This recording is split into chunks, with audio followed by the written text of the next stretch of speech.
So hello and welcome to another episode of the Wiki Weekdays podcast. I'm your host for this episode, Karl Smallwood, joined as ever by the illustrious Lucas Holland. Hello there. And for those of you out there who aren't familiar with the Wiki Weekdays format, it's a series where we scour the lengths and breadths of the internet for wikis on subjects we're interested in and bring them forward for discussion. And oh, what an episode we had today, my friend. We went some places. Maybe not places we should have gone, but we went there. I got real mad. Lucas got real big mad because you talked about the Muppets and I talked about a children's show, and you got so mad at the particular children's show I talked about.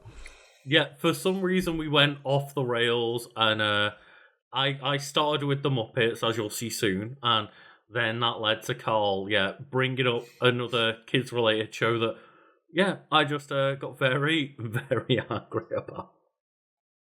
Well, it's like, we wanted to educate the lovely folks at home, particularly those who are American, about some of the classic British children's shows that they might not be familiar with. In particular, Big Cook, Little Cook. But before we get to that, I was also going to say that we had a discussion about American childhood mascots for TV versus European ones. In the end, it went all the way from Britain versus America to Europe versus America, which is quite fitting for what's going on in the world right now. It is indeed, yes. But it was specifically focused around children's TV mascots that could be that are guys in costumes.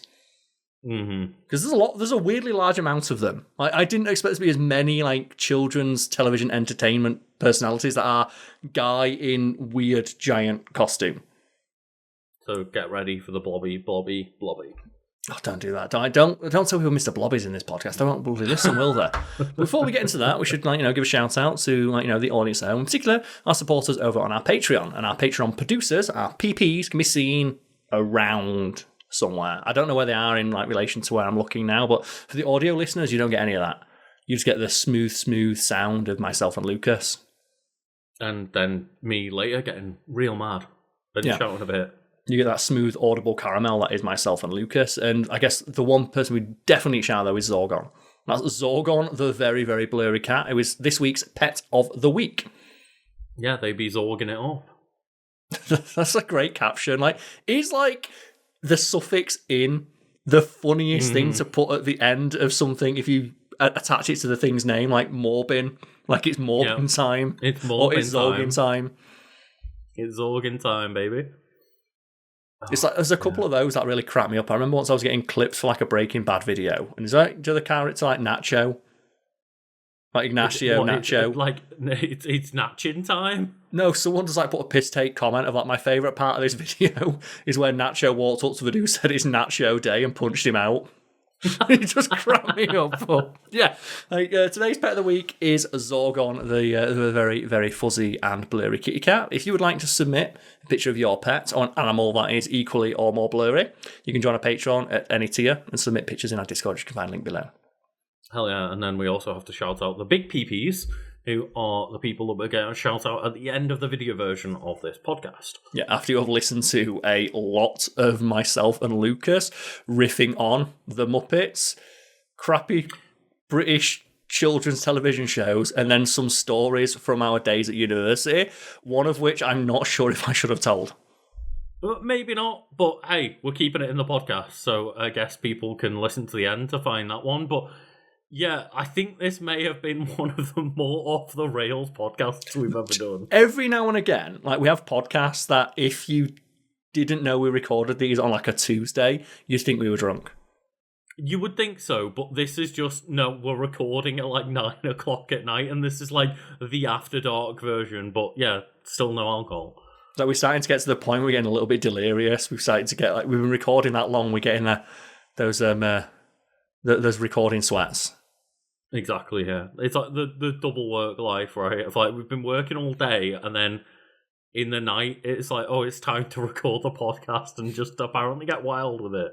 That reminds me of one of the most depressing things I ever heard. And it was so simple, but it just made me it gave me this existential crises and sense of dread, where a guy told me he had the absolute worst day of his entire life. The worst day of his entire life is when he dreamed that he worked a full shift. And not like where you could tell it was a dream. He said it felt real. It felt like I'd done a full 10-hour shift. And keep in mind, at the time I worked, I did agency work, working at race courses. So my day started at 5 a.m. I would go get a bus that would take me to a race course at about 7. I spent 3 or 4 hours setting up, and then people would come in for the race courses and like be there for like 10, 12 hours. And then we'd shut down. And they were like 15-hour days. And he said he dreamt he worked one of them and then woke up and had to go work. And he just... Let me tell you, Karl, that I literally have been doing that the last couple of days because I am today on I think my 7th day in a row at work. And it is just getting to the point where I now dream of being on shift. Yeah. And not in a good way. I nightmare of being on shift and dealing with really exhaustive customers and then wake up and go, oh no. Just the way he described it, of just how utterly crushing it was that he woke up and realised he had to go do it all again. And so especially knowing that he wouldn't be able to go back to bed for 15 hours. I mean, that's the thing is, a lot of my shifts are 6, 8 hours, so it's not quite as crushing as 15, but I guess go check out the Patreon if you want me to have less of those nightmares of a night and also help us do this more full-time than our other jobs. Yeah, also if you want to get a glimpse into 15 hours of just constant noise feels like, listen to this entire podcast start to finish 10 times in a row. Hell, goddamn, yeah. But without further ado, I hand it over to Lucas from the past. So Lucas, what have we got to talk about today? Well, today, Karl, I thought I would just talk about something that I'm familiar with and love, but kind of need to get back into, and that's kind of my excuse to bring this topic today, and that is the topic of the Muppets. Okay, I think I said Pokemon cards or something like that. No. So for some reason, recently, I think it was maybe in a YouTube video or something, or a podcast I was listening to, someone was talking about the Muppets, in just passing, and I was like, man, I should go back and just watch some Muppets movies and just get back onto the Muppets a little bit. So I guess let us know in the comments, because Karl's died. My camera's already. done it. It's back, don't worry. There we go. I was giggling about the fact that you talk about your fandom of the Muppets like you've not watched your favourite football team play in a while. Yeah, no, I haven't. I just want to check in on the Muppets and see what's going on. I just want to check in on the Muppets, because I haven't watched the Muppets in ages, but I love the Muppets. I think everyone does, right? If I met someone who's I don't like the Muppets, I would distrust that person just on instinct. That's a red flag right there. But it is, yeah. Yeah, I want to know what people want me to watch so I can do a proper Wiki Weekends video on it. And, obviously Muppet movie. So I can watch a Muppet movie, get back into it, and then put, fun clips of Muppets in, because I love the Muppets, but right now I've not watched enough of them to be able to, recall, certain clips and moments and things like that to put in clips of. So is this, is the wiki you've brought forward just on the Muppets as a concept, or a specific Muppets property? No, just the Muppets in general. So this is just the wiki page for the Muppets. Okay, so I need some help on this one. I'm not familiar with what the Muppets are. I know it's those puppets that are in movies and stuff, and Kermit's there. But yeah, I guess I don't actually know much about them. So help me out. What does the wiki say on them? Yeah, so the Muppets are an American ensemble cast of puppet characters known for an absurdist, slapstick, burlesque, and self-referential style of musical variety sketch comedy. That is a lot of things. But none of them are inaccurate. No, they're not. If you know what the Muppets are, you get that vibe exactly, but it's a weird sentence to have to say. Yeah, it also as well, I love that even Wikipedia talks about the Muppets like they're real. Yes, exactly. Yeah, they are. Obviously, they're not. They're puppets, but the life brought into those puppets by the puppeteers makes them into characters that people recognise as Are they puppets, Karl? Or are they Muppets? Well, they are Muppets, but do you know what Muppets means? I was going to guess it's a portmanteau of something and puppets. It is. Do you know what the other word is? Man? No. Is it man puppet? Okay, what is it? Marionettes. Because they're a mixture of marionettes and puppets, like hand puppets. That makes so much sense, because the level of artistry and puppetry, the level of artistry on behalf of the puppeteers who bring the Muppets to life is next level. I think to all those interviews with Jim Henson where he just sat there and he's just got the Kermit puppet on his hand, and you can see his hand going inside of Kermit, and even like seasoned interviewers still look at Kermit. Yeah, and it's weird because like Kermit comes alive and Jim Henson just disappears.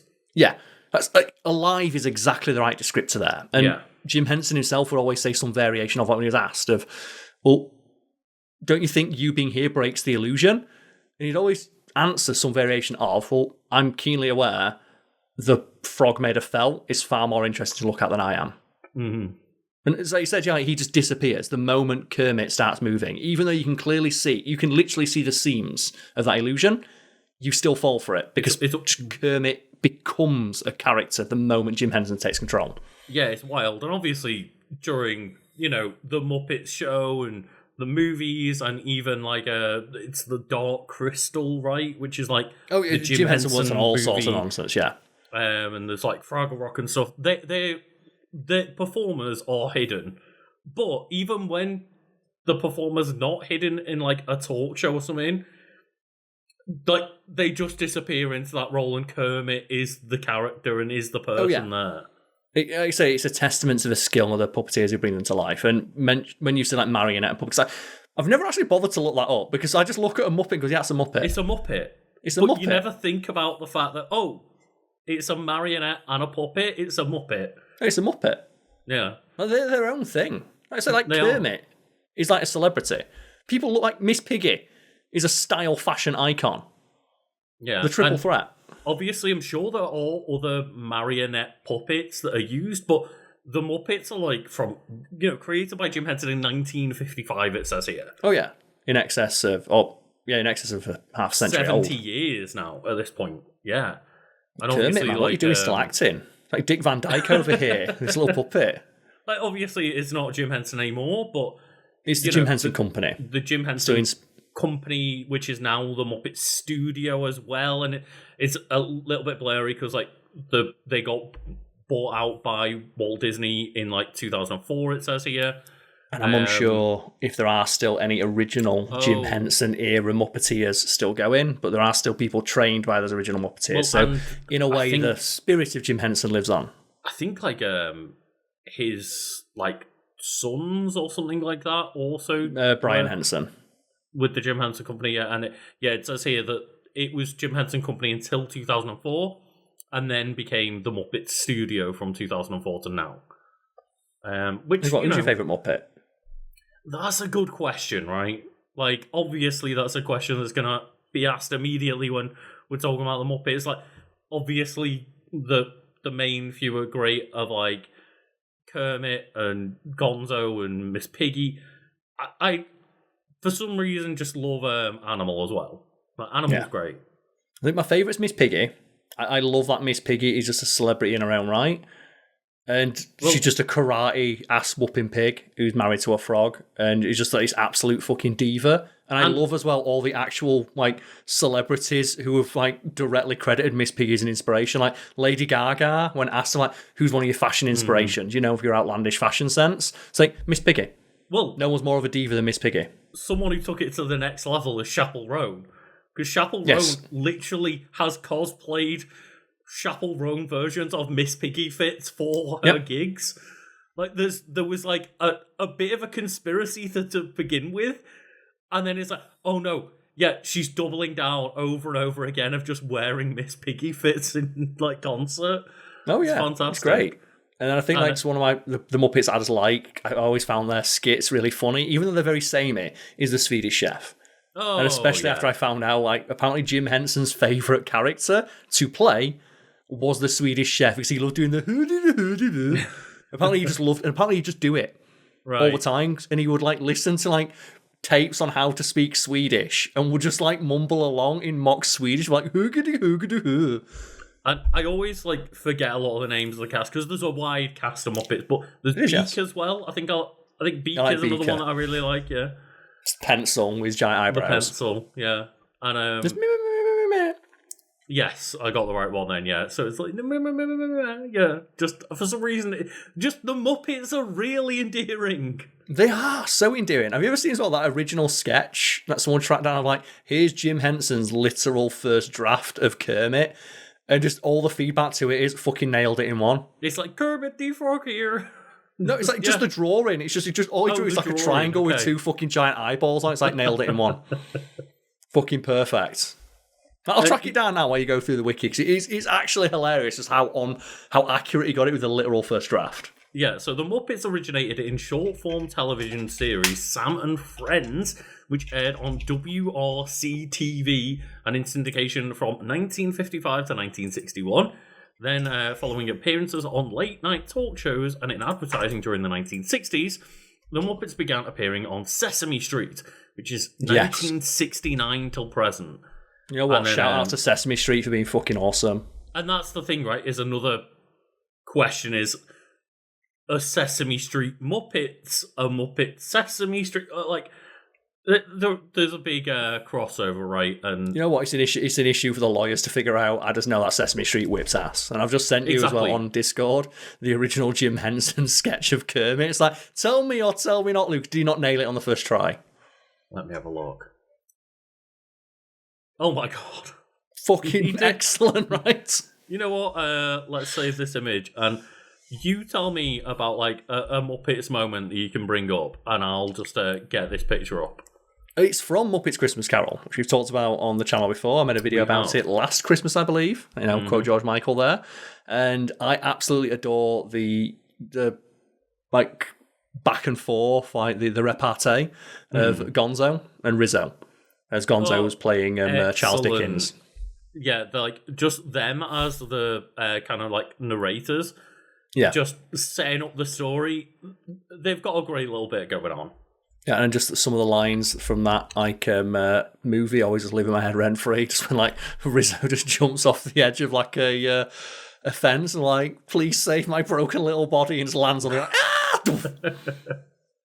But yeah, in the middle of Karl and I, for anyone watching the video version, you can just see Kermit the Frog. And give me your best Kermit. I have a really bad Kermit. I never really practice it, but it's like Kermit the Frog here. Okay, so I can only like mimic and emulate Kermit when I'm quoting one thing, and it is a now viral like video from like, what is it, that game people played? Is it the VR game where you could be anybody? Lucas, you remember? Because this is one of... Oh, yeah. So there is like a formative memory, Lucas. Or something like that. Yes. Yeah. So myself, Lucas, and another friend were up one night many, many years ago, just drunk off our ass, watching YouTube videos as we were waiting for our pizza to be delivered. And we watched like a compilation of like Vines or something. And there was just like a clip from VR chat of someone who was like playing as Kermit, doing the Kermit voice, going, hey baby, where you at? And they just run off the edge of a building. And just the line that was put, I think just we had to turn the computer off. We literally like paused the video because we were just broken.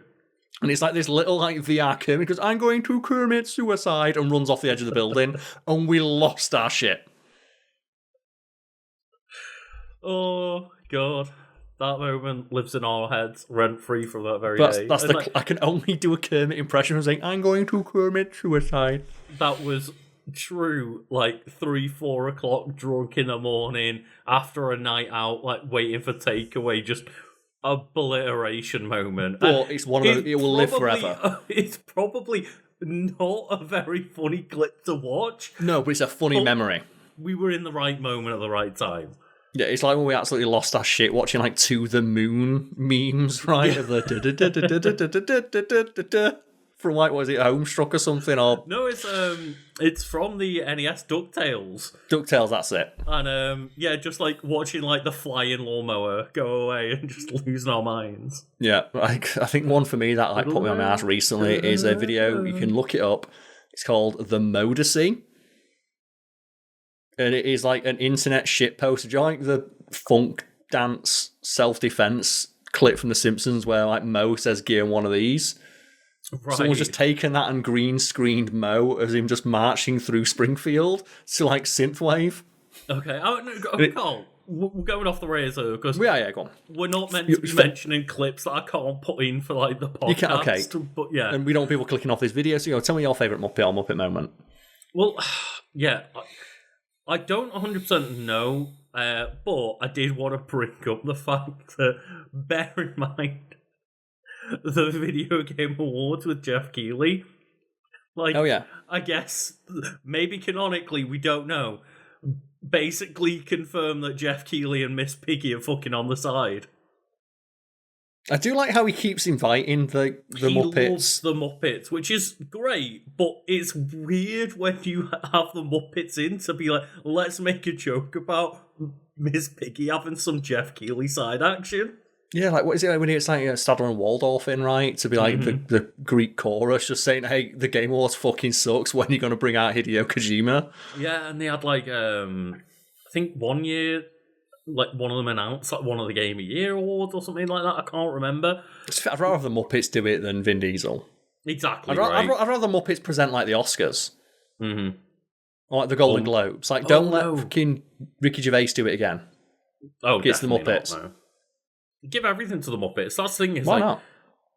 We have Muppets and we have Sesame Street, and they are distinctly different because Sesame Street is great, but Sesame Street is made for children. Yeah, Muppets is made for everyone, and like you cannot argue that Muppets is just for children when you actually watch the Muppets. No, but Kermit was on both. Yeah, of course there's crossover, and like they appeared on Sesame Street and everything, as I say, but like the Muppets is made for an everyone audience. Well, that was the idea. It's one of the things Jim Henson wanted to prove. Like initially as well, there's a great video. It's a documentary about Jim Henson's life and just his artistry. And something that's really surprising is say, Jim Henson as a kid had no real interest in puppetry. He was interested in art. Okay. And he fell backwards into puppetry because he realised it's a very underappreciated art form. And he wanted to make puppetry be respected as an art form that could be enjoyed by not just children, but anybody. And that was what inspired him to create the Muppets. And the only reason he kept doing like Sesame Street, because he didn't like the idea of puppets being like typecast or whatever the medium equivalent of typecasting would be, as being for children, is because he knew how important it was as an educational tool, but he still wanted to use the clout he gained as a result of it to create the Muppets. Something obviously Muppets were created first, but as it says here on the Muppet Wiki, Show. like the Muppets show kind of like came in because they went through Sesame Street. Yeah, and it's why like the Jim Henson Company started becoming like the go-to guys to get like practical effects done for your movie, like Dark Crystal, like you mentioned, the Ninja Turtles movies. Well, I think Dark Crystal was literally a movie that Jim Henson Company made because people were like, "Oh, all you can do is silly kid stuff." Like, no, like, you know what? Fuck that. Absolutely, fuck it. We're not just good at Muppets. We're just incredible at this shit. Yeah. We're puppeteers, and puppeteers are really, really good at bringing practical effects to life. And the Ninja Turtles movies, they were Jim Henson props, made by the Jim Henson prop house. And like Jim Henson, the company, and the like prop house and all this jazz, they are up there with the likes of, Industrial Light and Magic, ILM. Yeah. In terms of Phil Tippett and Sam Winston Studios. Yes, of course, yeah. Just in terms of the impact that they had on actual practical effects in movies throughout the years. Like, the Muppets were the foundation for the Jim Henson Company, but they've gone on to do so many other, like, fantastic things as well. Oh, I think, like, one of the most, like, iconic, like, other green characters in fiction, there's Kermit and there's Yoda. And Yoda is voiced Frank Oz, yeah. Not now, Frank Oz is too old, but he still does the voice. He don't do the puppeteering anymore, but he did initially. OG Yoda was, of course, Frank Oz, yes. Yeah, and I love as well, like speaking of like favourite like characters or moments from the Muppets, in the Muppets Christmas Carol movie, Sam the Eagle, that's Frank Oz. Oh, and if you watch Sam the Eagle knowing it's Frank Oz, you can hear Yoda in there when he's like, "You'll become a man of business." You can hear Yoda, and it's so fun. Like, business you will become a man of. Yeah, that's the thing. Like, all you need to do is like switch around like the audio, and it's Yoda, which was like, "You will become a man of business." Oh God, yeah, just Fucking love that incredible talent joke. they had there, and it really annoyed me back in the day when I think there was that period of time in England or Britain, UK, whatever you want to, classify it as. I'm not quite sure. The shit only which myself and Lucas live. Yeah, but I don't know like the differences between the educational systems in other parts of the UK, but at least in England, people would take the piss out of Mickey Mouse courses at university. And one of the things people would take the piss out of is, did you know you can go to university to study how to do puppetry? And it's like, that's taking the piss out of an art form. Like, it's the same as being like, did you know there's fucking art schools out there? Oh, do you know, speaking of puppetry, do you want to know one famous creator who did puppetry as their degree? I'll give you a clue. I said that and I expect you to know, but okay, I'll give you a clue to guess. They're a famous comedian who's also branched out into the horror genre. Ooh. Comedian in the horror genre? Who's branched out into the horror genre? One more. They're part of a duo. A comedic duo when they were working on their comedy stuff. Oh no, because you've said comedy duo, and the only thing I can think is Nick Frost and Simon Pegg now. American. Oh, American. American comedy duo. Yeah, you're gonna have to just tell me. Jordan Peele. Oh. When Jordan Peele went to university, his degree was in puppetry, and you can see that in one of the sketches they did for Key and Peele, Little Homie. Yeah. Where like he plays a police officer who's using like your typical like crap puppet that you taught to kids, but he brings it to life and he brings a gun out and threatens to kill like Key. And it's so well done. And it's like, why is this like this puppetry so well done? It's like, because Jordan Peele learned puppetry at the highest academic level possible. I would guess maybe they use that talent as well in that rocket jump sketch that they collaborated with. Most likely. It was the like Mexican shootout, but things get more and more absurd, and it turns out that Key is a gun in a human body, and they like puppeteer the gun to like shoot a blue pie. It's a weird sketch, but yeah. I'm like, but going back to what you initially mentioned, that inspired that tangent. Yeah, I hate when people dismiss a degree because it sounds silly. Like a common one online is like women's studies, and I remember it was like a great Reddit thread of like something to the effect like, "What's the degree that people laugh about or write off as not being useful? That's actually super useful in the workplace." And one of the top answers was from someone who worked, like, they claimed to work in this, but I did do some independent research to check if what they were saying was accurate.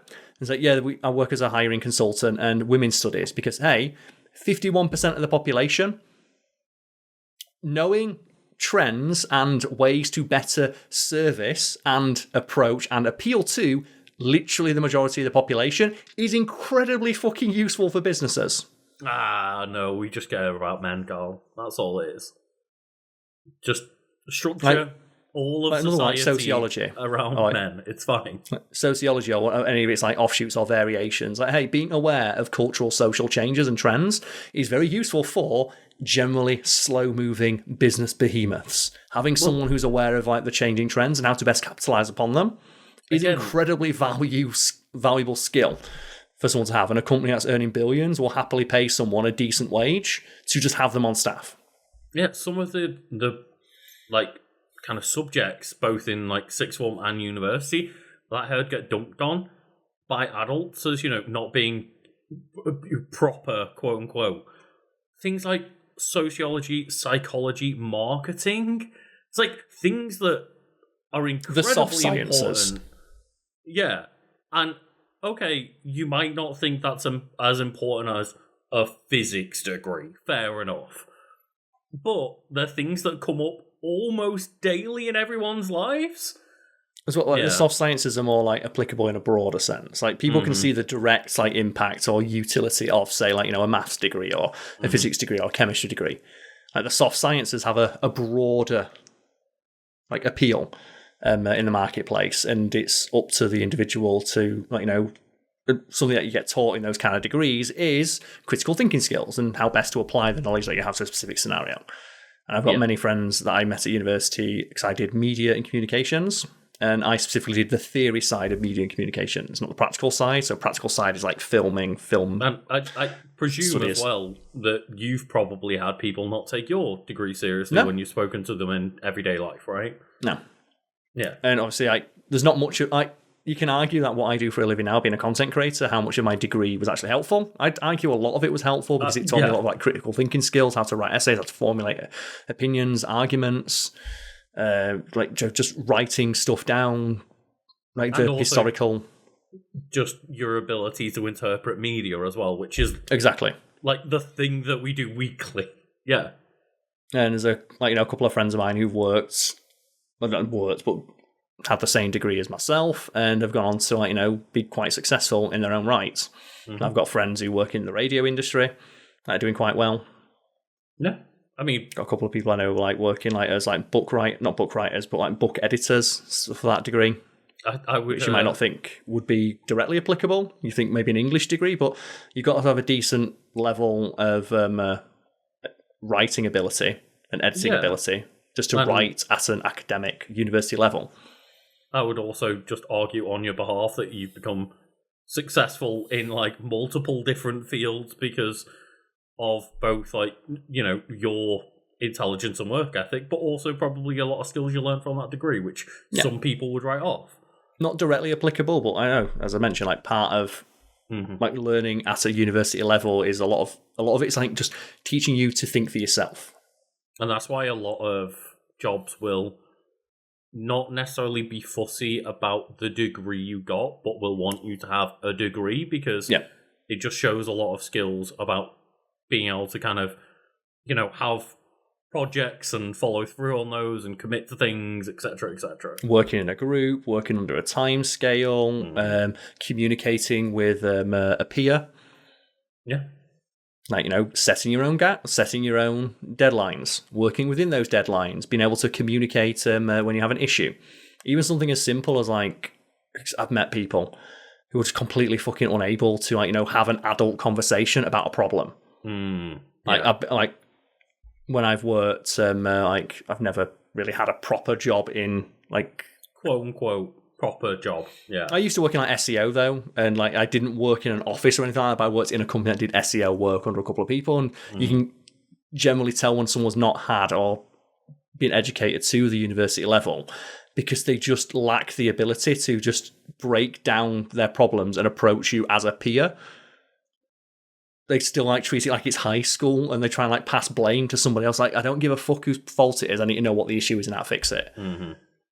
And that's the thing is, I left uni without a degree, but I still learned a lot of those things along the way. Networking. Yeah. But possibly the single most important thing you get taught at university that you don't actually get taught. And I think a lot of people... I think that's maybe a lesson to learn from my failure to get a degree, is that, hey, I then ended up getting a job. Guess what? From somebody I knew called Karl. It's I always feel people are telling on themselves when they say they didn't get anything out of university or they didn't get anything out of any level of education. It's like the people who moan about why don't they teach us how to do taxes in high school. It's like they fucking do. They teach you how to do maths. You can apply that knowledge to know how to do your taxes. Why didn't they teach us how to balance a checkbook or how the government works? They did in sociology or PCSG, whatever the fuck it's called, right? There's a class that would have taught you the basics of this, and you would have been expected to take that knowledge and teach yourself. Yeah, I would like to have had something that sat us down and went, this is how fucked you are if you have multiple jobs and you need to do your own taxes. But that's not going to be very applicable to most people in their life. No, but they do give you the ability to, for example, read a complex bit of text and break down what it means. Yeah, which, for reference, anyone that's watching this not from the UK that might have a different, say, for example, America, we don't need to do our own taxes if we're working under a company. It's only really applicable when you're self-employed, which is a minority of the population. Yeah, but even still, doing your taxes, the majority of it, as someone who's done his own taxes for years, is reading a quite, obtuse paper, understanding what it means. It's a complicated process. It's complicated, but it was no more complicated than anything I had to read through at university. I would argue it is when they come back with random errors that I can't solve. Anyway, it's besides the point. As I said, that always frustrates me. Of the anti-intellectualism movement that has risen up in the last couple of years. I would never want to make fun of someone for wanting to better themselves in any way. Mm-hmm. And all knowledge has value, even if the value it has is just making you a more rounded person. Yeah, for sure. But we'll get back to the Muppets, Karl. The marionette puppets that are the Muppets. During the late 1970s and 1980s, the Muppets diversified into theatrical films, including The Muppet Movie, The Great Muppet Caper, and The Muppets Take Manhattan.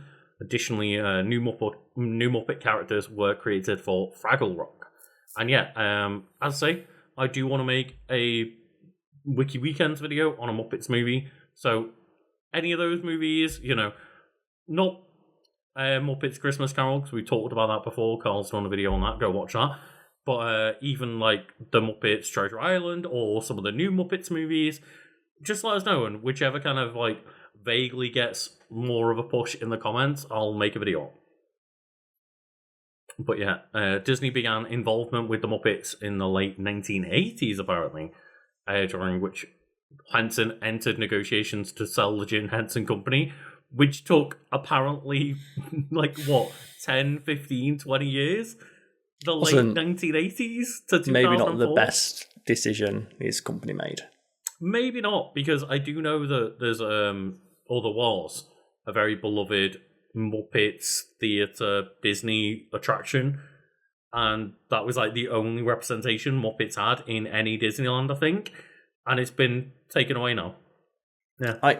In regards to Disney owning it, I'm a big fan of that internet idea that's kind of percolated around in specific regards to Disney keeps making these live action adaptations and reboots and remakes of old beloved properties that nobody seems to like. Why are you doing that when you own the Muppets? Yeah. Have the Muppets recreate The Lion King.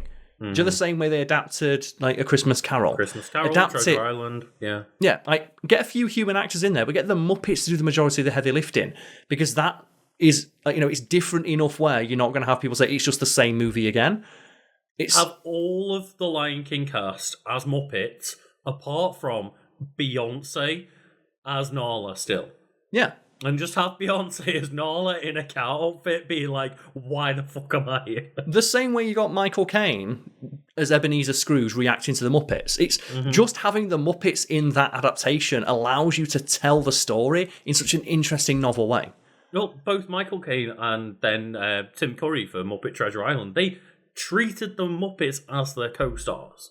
They did, yes. Michael Caine talked about how it was weird at first, but then after a certain point, he'd be sat there and Kermit would just come up to him and start talking to him, and he'd start going up line reads with Kermit. And just ignoring the dude with his hand up Kermit's ass. Exactly. And it does say, Disney bought the Muppets and Bear in the Big Blue House. Hey, Bear in the from Blue the Henson family in February 2004. Bear in the Big Blue House whipped ass. It did. And it makes so much sense that that's a Jim Henson thing, but I never knew that until now. Well, just reading it here. It becomes immediately obvious when you think about the level of articulation that bear had compared to Barney of I love you, you love me. Barney the dinosaur could not fucking move. And in that vein, Lucas, of all the children's mascots, who do you think would win in a fight? Oh, it's we got Barney, we got Bear in the Big Blue House. Probably Clifford the Big Red Dog. No, I'm thinking the live action ones. I specifically mean the live action people in costumes. Oh, okay. Because I reckon Bananas in Pajamas could kick the shit out of any of the American ones, because there's two of them. And if Americans don't know, Bananas in Pajamas was similar to Bear in a Big Blue House, which these just two dickheads dressed like bananas, wearing pajamas, who just do antics and teach kids how to spell and brush their teeth. Karl, they're coming down the stairs. They're coming down the stairs. Coming down the stairs to kick some ass. The thing is, there's two of them. You can't. There's two of them. It's automatically. But do two banana men really beat out a Muppet Bear? No, I'm thinking more I'm not thinking of them as real characters. I just more mean if you've got the people wearing the costumes, and made them fight, which costume gives the person enough articulation to kick ass? Because like the bear in the Big Blue House has a lot of articulation in the face, but it was really big. And I'm guessing the person underneath couldn't move a lot. Same with Barney, where the actor in the Barney costume couldn't move. If the bananas and pajamas can break the fourth wall, so to speak, and realise there's a puppeteer of the bear rather than fighting the bear themselves, then maybe they just annihilate the puppeteer instead. Like that's the thing, you can't bring the Muppets into it, like they're too small, and it'd just be the puppeteer smacking the person. But actually, now I just realised I know who'd win. How come it'd be Mr. Blobby? Oh yeah, true. No one's beating Mr. Blobby. Blobby. I reckon he'd be like Shao Kahn. He'd be on the throne. He'd be on the throne watching the other mascots fight. Just doing a pound of coke and then drop kicking everyone. Just what I found out. Do you remember like that iconic appearance of Mr. Blobby on like Big Fat Quiz of the Year? Yeah. Where he scares the shit out of like Jack Whitehall, the comedian. That was the original Mr. Blobby actor. Yeah. And it was his final performance, and he, in an interview afterwards, when I just wanted to give it my all. I wanted to channel Blobby one last time, which is terrifying. That actor was all about just ruining everybody's day as Mr. Blobby. I've seen how much cocaine he did. The answer is not enough. So much. Like, that's the thing. Mr. Blobby, Noel Fielding, 80s. That's all you need to say. To know how much cocaine was being done. Mm. I was thinking, bananas in pajamas and Mr. Blobby. Maybe if we did like an international thing, it's like the American ones versus the British ones. Maybe, yeah. Maybe that's a spin-off video that we've got to think about one day. What about like the puppets then? Do you think like Rosie and Jim would have a chance against like Miss Piggy? Because Miss Piggy's going to be the ringer on like the Muppets team, right? Absolutely, of course not. Miss Piggy's kicking their ass so much. What about Bill and Ben the Flower Pot Man? What chance have they got? Well, they're stuck in flower pots. They can't move. All right, okay. What about the Magic Roundabout knobheads? I know they're French, but... Are they French? Right, okay. Well, France is coming in out of nowhere to... They'll be on our side, the Americans. They're going to be on our side against the Americans, surely. Well, I don't think that's how history worked out, Karl. It does now. I'm talking like now. If you ask France, hey, we're having a big like mascot fight. Can we borrow like Zebedee? No, to be fair, right now, as time of recording, all of Europe is pretty mad at America. Yeah. So hey, can we get Zebedee in? Can we get all of? I know the comic books, but can we get like Asterix in and things like that? Asterix and Obelix. Asterix and Obelisk and Tantan, all that jazz. No, it's Tintin. It's pronounced Tantan. Is it pronounced Fuck that, it's Tintin. You could bollocks to that. But yeah, we can bring all those in as well, I guess. Sure. I just like to see all the children's mascots just fight each other. Because we had like many crap puppets back on the day, right? We had like fucking Bagpuss. How much damage are Punch and Judy getting in? Well, Punch and Judy, they're the original. They're the original like chaos. The thing is, Punch and Judy are all about just like domestic abuse. Like, if you think like, I think Punch. There's a legit argument that Punch and Judy shows invented slapstick. Yeah.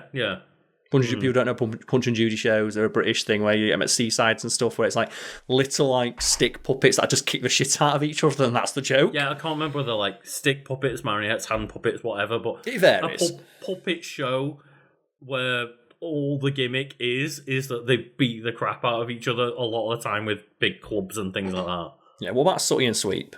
Like, where are Sooty and Sweep? Like, Sooty and Sweep are really small. Yeah, Sooty and Sweep are pretty small. They're just little hand puppets, and they were pretty wholesome. I think they're getting kicked in pretty. They're getting taken out, right? Lie. Yeah, I think though Basil Brush should give it a good go though. Basil Brush is he's a fox. Pretty out there. He's a fox. He's got rabies as well. He's just like riddled with those mad rabies. If he just starts infecting all of our side with rabies, and then they all go on assault. God, Basil. Like, the thing is, Americans like, who the fuck is Basil Brush? It's like, you do not speak ill of national treasure Basil Brush. Give him a BAFTA. I wonder what happens to Little Chef. Who's Little Chef? Oh god, yeah, Big Cook, Little Cook. Remember those dipshits? Big Cook, Little Cook, not Big Chef. Because he was a real dude, but he was little. In the context of the show, he was little. There was a big one and a little one, yeah. Oh man, one of my favourite documentaries. It's like if anyone out there can track it down, it's worth a watch. It's really, really funny. It's unintentionally funny. Where there was, in the UK, we had this show called like Big Cook, Little Cook, and the guy who played the little... I'm going to look him up now. I think Americans also got Big Cook, Little Cook. Let's have a look. Little Cook Or maybe show. it was an American show, I don't know. I want to know who he was. So Little Cook, Big Cook, Little Cook. Here we go. So Big Cook, Little Cook, it aired on CBeebies. Who were the cast here? So it starred... Okay, who was Little Cook? It just says like... Okay. And you know Big Little Cook and is? Little Cook are the same person. No, it's Dan Wright and Steve Marsh, but which one was Little Cook? Oh, right. Okay, I thought they were the same dude. Okay, so Dan Wright, a comedian, was Little Cook. And he was in like this documentary because he's ginger. Okay. And he was in a documentary. Because you're riding a thin line. Do you know that like thing that's like it's more popular now? Like, it's kind of trailblazing in a way where just comedians make documentaries because they want to go on holiday. Mm-hmm. There's this one by like Dan Wright where it's about, do ginger people have a harder time getting a date? And it's an entire like just hour-long documentary about how he can't get laid, and he blames it on being ginger rather than just he's not a funny comedian, and he's most known for playing a tiny little cook on a children's show. I mean, I don't think I've ever been turned away because I was ginger of all things. Yeah. And that's the thing, like, it's an entire documentary about like, it's so much harder to get a date when you're ginger. It's like, maybe you're just not as funny as you think you are. I will admit, apparently I'm so ginger nowadays that... Oh, I found it here. He presented the documentary. It's called Fuck Off, I'm Ginger. Maybe I'll have to do some research and make a video of that one day. But yeah, generally speaking, I've never had an issue with that, with being ginger. But yeah, as I was saying, like, a lot of people in my adult life have assumed I'm brunette, and then that I've just got a kind of gingery beard. So maybe I'm not quite... I'm not ginger passing enough to make a comment here. Either way, maybe it'd be an interesting documentary for you to watch. But I remember it being so funny because you can tell he's convinced because he's got red hair is why he can't get a date. And it's like, no, it's because you're obsessed with the fact that you're a good comedian and no one knows who you are. And all the dates he goes on, it's like, oh, you might recognise me from the TV. You probably want to like the camera crew's in. Like, no, not really. And you can just, and it's just. Yeah, maybe it's that energy that's the problem. And if people can handle some cringe, I'd recommend going to watch it. And I will also just say to people, I was full strawberry blonde kind of ginger kid. I was very like bright orange hair child. Is that why you like dyed it like bright colours? No. Because like, if people are going to notice it anyway, you might as well. No, I didn't really give a shit about the fact I was ginger. I just wanted to mix my hair up. It was never a whole thing. Because I always say, like, if I really want to hide the fact I was ginger, why would half of my hair and my beard all be ginger? True. I've also looking at like Dan Wright, Little Cook's Wikipedia page. It's this was one of those things that like haunts him to this day. It's a bit thin. In 2014, he starred on the CBBC sketch show alongside Aisling B.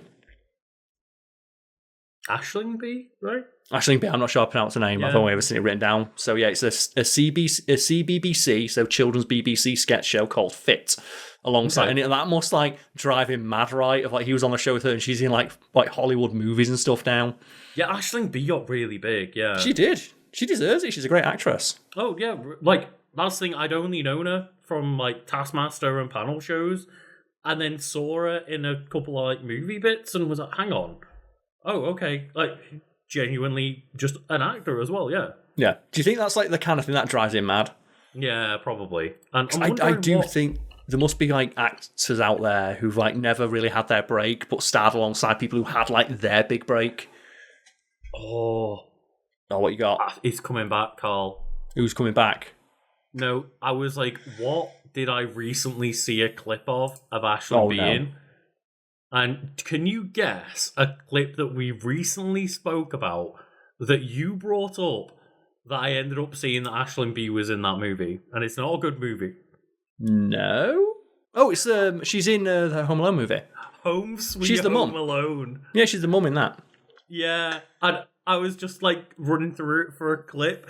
I went, "Oh no, Ashley B, you got dragged into this too." Then again, she got a break in Hollywood, right? It's more than Dan Wright's done. And I'm always fascinated by stories like that of people who they never got their break, but they appeared alongside people who did. Yeah, and maybe some people earned it more than others, but yeah. I've always found that fascinating. Like I said, that documentary, if anyone can track it down, Fuck Off, I'm Ginger, it's fascinating. Oh my God, Carl. Just to end on, I guess. Go for it, yeah. I'm just going to do a blitz here, Carl. Okay, these like the Muppets. These are the Muppets video games. Oh, what? Hell yeah. Yeah, I know, right? So the first one listed here is Kermit's Electronic Story Maker from 1984 for the Commodore 64. I'm down.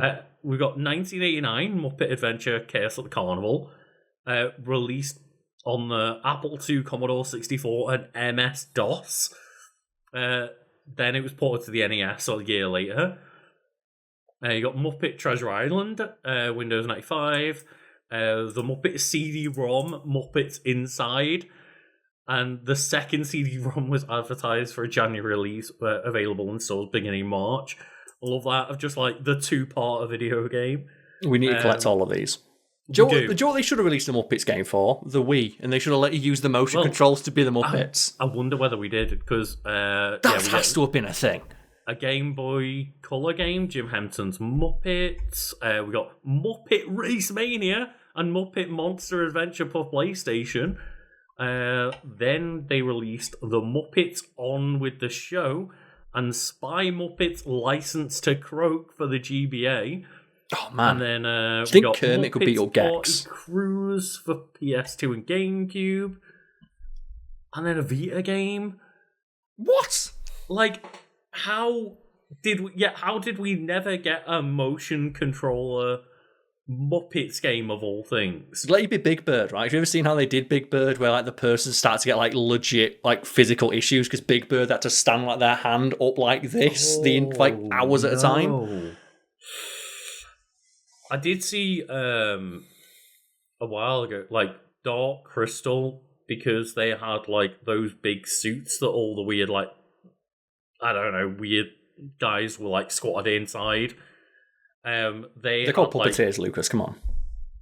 Well, they were like the puppeteers, but they were stuck inside. I'm just saying, you said like, the weird guys. They're called puppeteers, not weird guys. The puppeteers aren't the weird guys. The weird guys are the characters. But the puppeteers were like squatted down and in awkward positions and stuff. And the suit weighed a bunch to the point where Jim Henson said, "Yeah, I was in there for about 30 seconds and it felt like it was crushing me." Yeah, there's a couple of stories like that. There's the Jurassic Park people played the Velociraptors. They had like weird hooks that they could hook themselves on while they weren't acting, that they could like relieve the weight of the so they didn't get out of the costume, but it takes some of the weight off their legs and their bones and their organs. Yeah, so they weren't constantly being crushed, but yeah, they had to just jack themselves into the Matrix and just stand there like. What's that story like? Was it Jim Carrey told, isn't it? Where the first makeup test he did for the Grinch, he had a nervous breakdown because he said it was akin to torture, and he legit had to go speak to like special forces soldiers about torture, survival techniques. They brought a specialist in or something, right, to like teach him how to not stress out under those conditions, because it was essentially the same as them being taught how to resist torture. Yeah, and you might be thinking that sounds a bit excessive, right? Think about it. Like, Jim Carrey had to lie there perfectly still for hours upon hours as he felt his face being slowly, and his body being slowly encased inside of something that just ever so slightly suffocated him. Mm-hmm. That is a legit torture technique. It's like Chinese water drop torture. Yeah. Which I think they did on Mythbusters once, right? And they even said, like, how does that work as torture? And I think the guy's in it for, 10 minutes, and he's like, get me out. That is a horrible episode to watch, because Carrie gets to the point of, like, literally on camera crying, having a breakdown, literally being tortured before they get her out. And like, because they think it's not real, right? People don't like Chinese water drop torture. It's like a theorized torture of you just lie someone down, like just restrain them, and just drop water drops on their head. And it doesn't sound like it hurts. Like, why would that bother you? It's because it's just a constant feeling of just tapping on your head. And it's literally an itch you cannot scratch. That just keeps harrowing. Getting worse. And you can never, ever fully relax because the itch is always being like...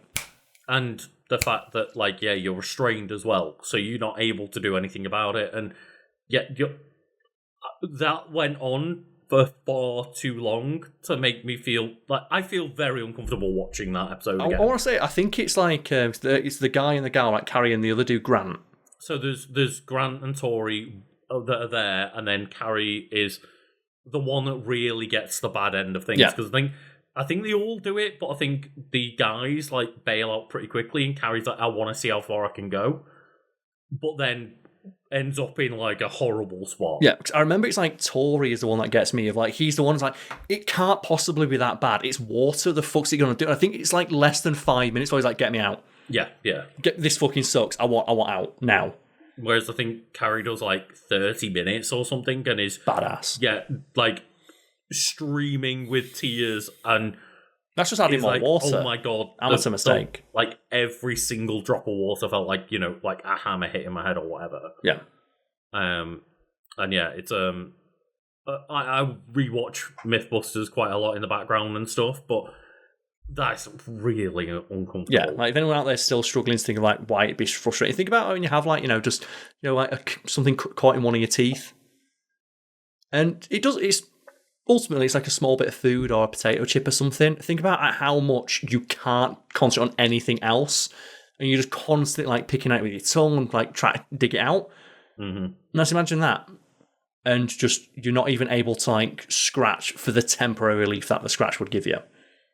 Think about like when you go for a haircut and you get those little hairs in the back of your neck. Oh god, yeah. I think about that, but again, you're not even allowed to like shift in position to give you the temporary relief of just your mind being distracted by something else. It's constant. The last thing I want to mention here, Karl, to get back to the Muppets and move on, is just in July, on July 25th, 2007, the Centre for Puppetry Arts in Atlanta announced plans for the Jim Henson Wing, which would house up to 700 retired Muppet characters.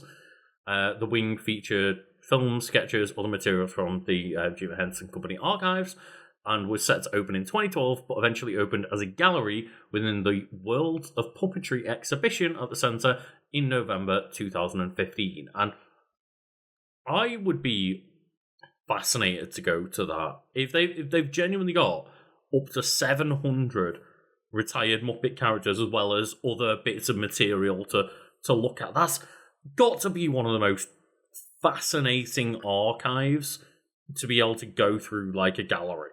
It's why museums and just things like museums that are dedicated to specific interests, industries, or professions are always worth going to. Even if you don't think you're going to be interested in the thing that you're going to go see, if you go in there with an open mind, you'll find something that's going to fascinate you. Like I recently went to the Steel Museum in Sheffield. Not so recently, it was like a month or so ago.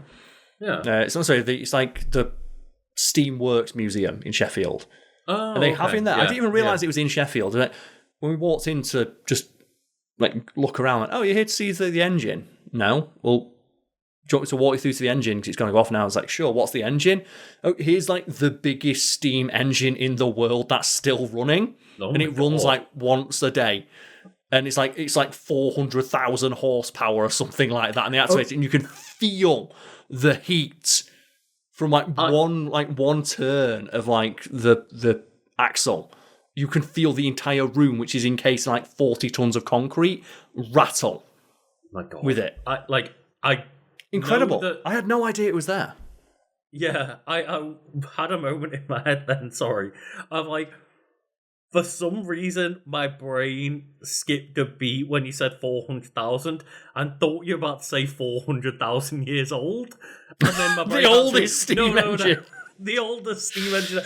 400,000 years ago. It's some I don't recall the exact amount, but it's some ridiculous amount of horsepower. And horsepower for me is one of the things that always fascinated me. Because when I was a kid, I had no idea what brake horsepower was. And I operated under the assumption Thanks in no small part to my dad, who confirmed that was the case. That brake horsepower meant that's how many horses it would take in front of the car to bring it to a complete stop. So when I heard a car had like 400 brake horsepower, I legit thought they would put 400 horses in front of the car to slow it down at top speed. And when I said that to my dad once in the car, he did that dad thing and went, yeah, that is how they do it, son. Yeah, I also remember your dad telling you that plastic bags grow on trees on the side of the motorway, though. Not on trees. So in the UK, I presume it's the same in America, but like sometimes you're driving down the motorway and you'll see farmers will put like plastic sheeting over crops at certain points in the year. Like, pseudo greenhouses to help them grow. And my dad, whenever we drive past one of those, would go, hey, there you go, son, they're growing carrier bags. I'm a little kid. I don't know what plastic is. I don't know plastic's made from like oil, dinosaur juice that's melted down and stretched out into whatever the fuck. So I didn't expect my dad to lie to me. No, yeah, you're a kid. You just take everything at face value. And over the years, it became, my dad would always point it out, and every single time, like, yeah, it's a carrier bag. And it got to the point when you're like, I'm a teenager. My dad's like, have you seen the carrier? Yes, I've seen the carrier bags, Dad. And I remember one time in school, it's like, we learn about plastics. I was like, does anyone know where like carrier bags come from, for example? Because it's the thing. And I was like, yeah, they're growing like fields on the side of the road, and get out. Teachers, get out of class. Like, stop being stupid. I'm like, Dad. Oh, the real one. This got me for way longer. I think I believed in this for longer than I believed in Santa, who is real, by the way. And it's Roger the Invisible Kangaroo. Because my entire family was in on it. And just for years, as a kid, my dad would always say, whenever we went out driving, he had a pet kangaroo called Roger who flew an invisible helicopter who would follow the car. Of course, yeah. And every time I looked for Roger, because my dad would wave at him, and so he popped out to say, lad, look, I missed him. Then my brothers cottoned on before I did and started being like, I saw him too. And I was like, I never saw him. And I believed that for so much longer than you would expect a child to believe in an invisible helicopter driving kangaroo. And, yeah, speaking of just, family pranks on Christmas time, I guess that just reminded me of one story where we'd gone round to, it was like a kind of family in-law-esque situation. And they were relatively religious, like Christians. And everyone arrived Christmas Day, and there was about, I think it was like 15 to 20 of us, but one person wasn't showing up until the evening. And we all devised a plan of like, okay, what we're going to do is when they finally get here, we're all going to come together and gather for like the family prayer for Christmas. So we all, like, when they got here, it's like, oh, okay, finally we're all together. Now we can actually do like the prayer for Christmas. And then we just like, okay, right. It's like, okay, all come together, form a circle, let's hold hands. It's like, yeah. And then all of a sudden it was like, oh, so, yeah, Wayne, the person who's just arrived, do you want to start things out for us? And start the family prayer? And it was just this moment of silence of like, I guess. And then obviously we all just kind of very quickly broke character because just watching them like completely flip their shit. Oh no, I do not know what to do in this situation, and just like start to crumble. That's like that great tweet, isn't it, from that guy who's talking about, many, many years ago, when my wife, who is very, very, very nervous and antisocial and introverted, first met my family after a big meal with like 20 of my family members. I stood up and went, we really appreciate you inviting us, and to say thank you, my wife would like to sing a song. And I just sat down and pointed to her, and she's still not forgiven me like a decade later. I can just picture doing that. Mm-hmm. Oh, but anyway, Karl, I think that's probably enough from me about the Muppets for now. But as I say, problem. I want to talk more about the Muppets in the future. Like Kermit does. It's my favourite thing Kermit does is when it's when like the puppeteer scrunches their fist up and Kermit goes every time. Yeah.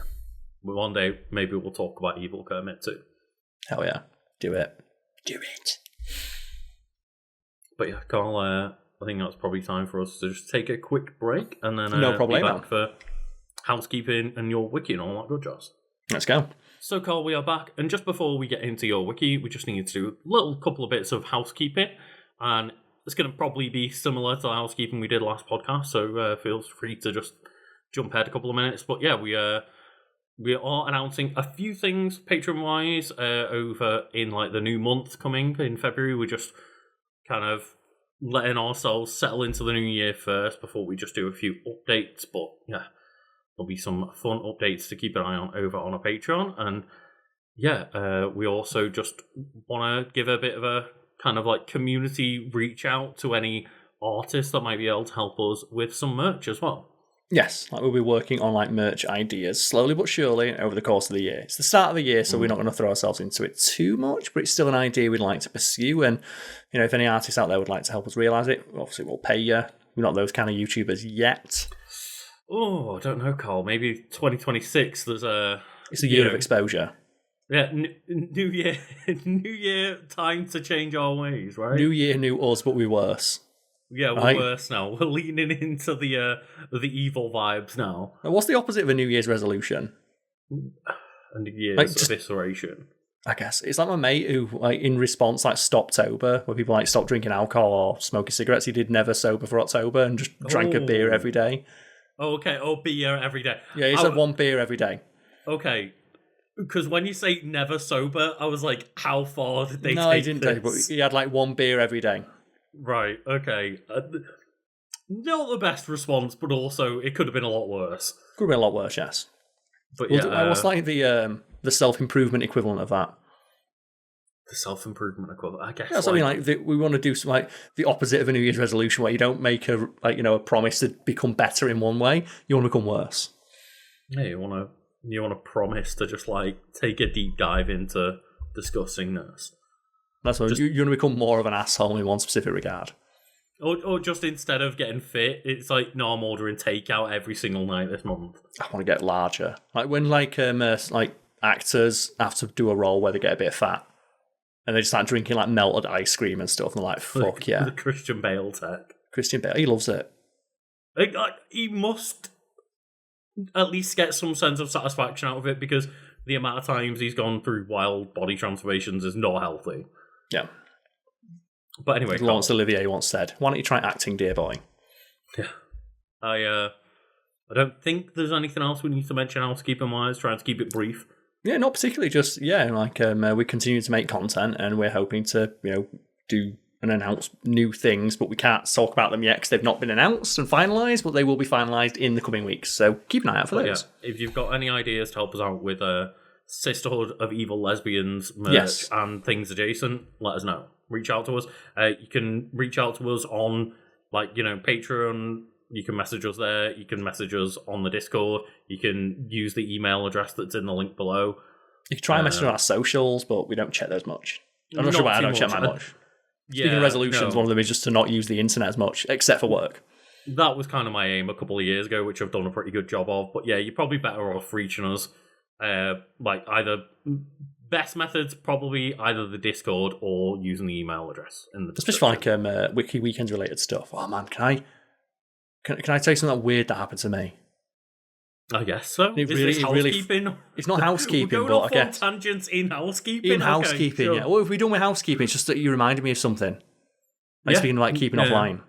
Okay, so I visited a friend this weekend, and when I got into the city in which they live, like they weren't free for like an hour or so. So I went, I'll pop into a coffee shop and get a coffee. And I had a book that I was reading, so I thought, well, I'll go into the shop. And I sat down next to the window and I opened up my book. And as I was reading, I heard a... Fuck's that, looking around. Just, again, look out on the window and there's some guy there pointing a camera at the window. And I realised I was wearing my Fact Fiend hoodie, because fuck it was free, I'm wearing it. And he pointed at the hoodie and went, this, and held his phone up and motioned to take a photo. And if the guy's listening, I think I was a bit rude. I like literally brushed them off. I was like, no, don't do that. And I'm pretty sure the guy in response went, click, and then walked off. And I've never felt more like a zoo animal. And I just want to reiterate, please don't do that. No, at least for me, by all means, if you recognise us in public, I'd rather you come up and just say a polite hello. Exactly. You've seen it happen. We've been on multiple nights out, and just when we're like hanging out, people will recognise us after a photo. I think that's the worst it's ever gone. I don't think it was a worse way to take a photo of someone than that. Maybe not photo, but there was that time we went to that Pokemon International, or National, I can't remember. But when somebody like pointed like that, and that was just weird. That wasn't taking a photo like that into your face directly, and like their finger was like right at Karl's face. Yeah, so that wasn't them taking a photo, but that was like that was an interaction where someone recognised me, which happens like probably like once every other week. Mm-hmm. Like, which is weird because like I was on a YouTube channel that was successful 5 years ago, but sure, it's nice that people still recognise. Fine then, dunk on Wiki Weekdays, Karl. It's growing.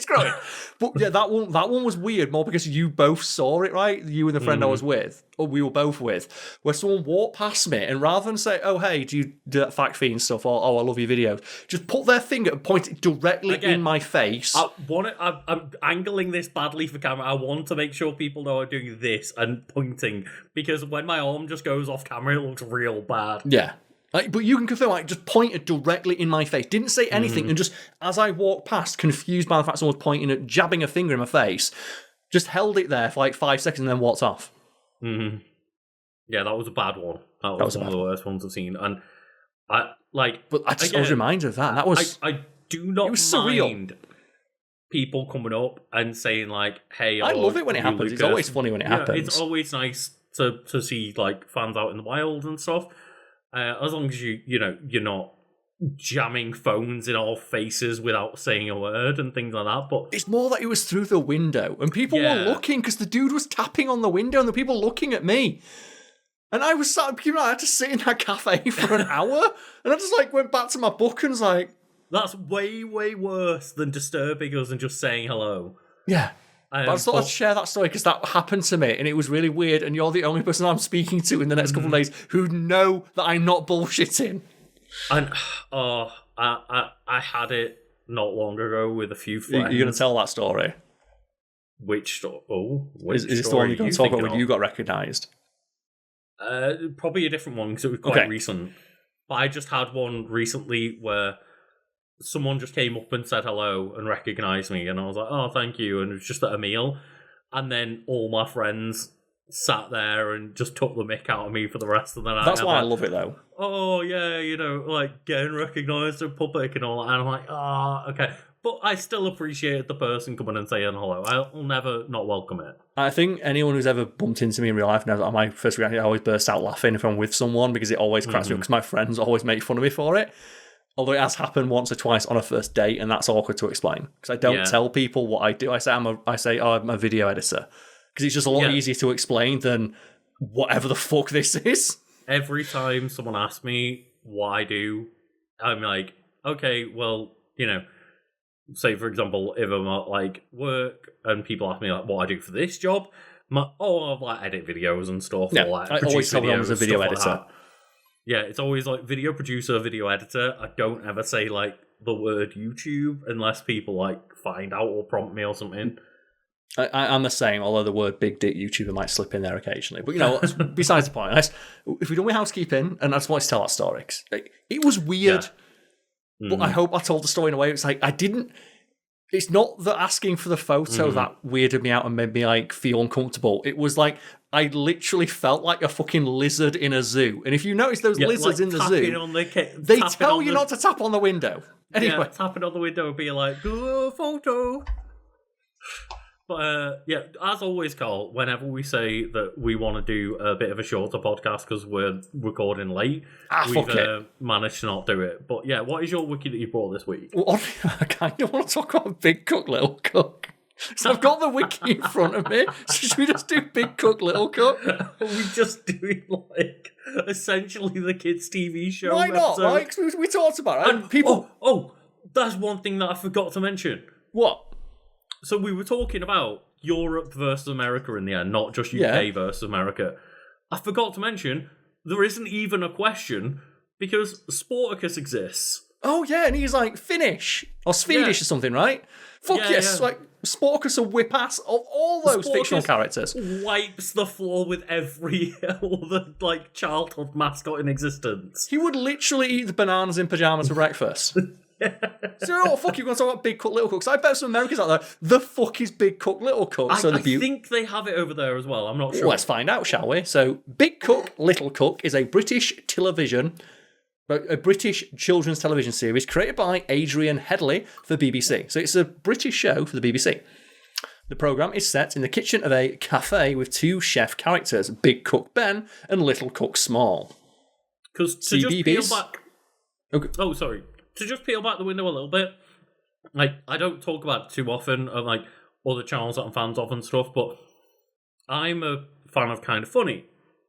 You know, all the YouTube channel, a lot of podcasts, talk shows, stuff like that. You know, go check them out. But I believe Greg Miller has spoken about Big Cook, Little Cook before and wanting to, like, get them on their show. So, why like, not? That must be a thing that's shown in America. I reckon it's one of those like Doctor Who. Like Doctor Who, it just airs in repeats, or like BBC America. Yeah, so like that's because I was racking my brain during Housekeeping of like, where do I remember the fact that like Americans know that from?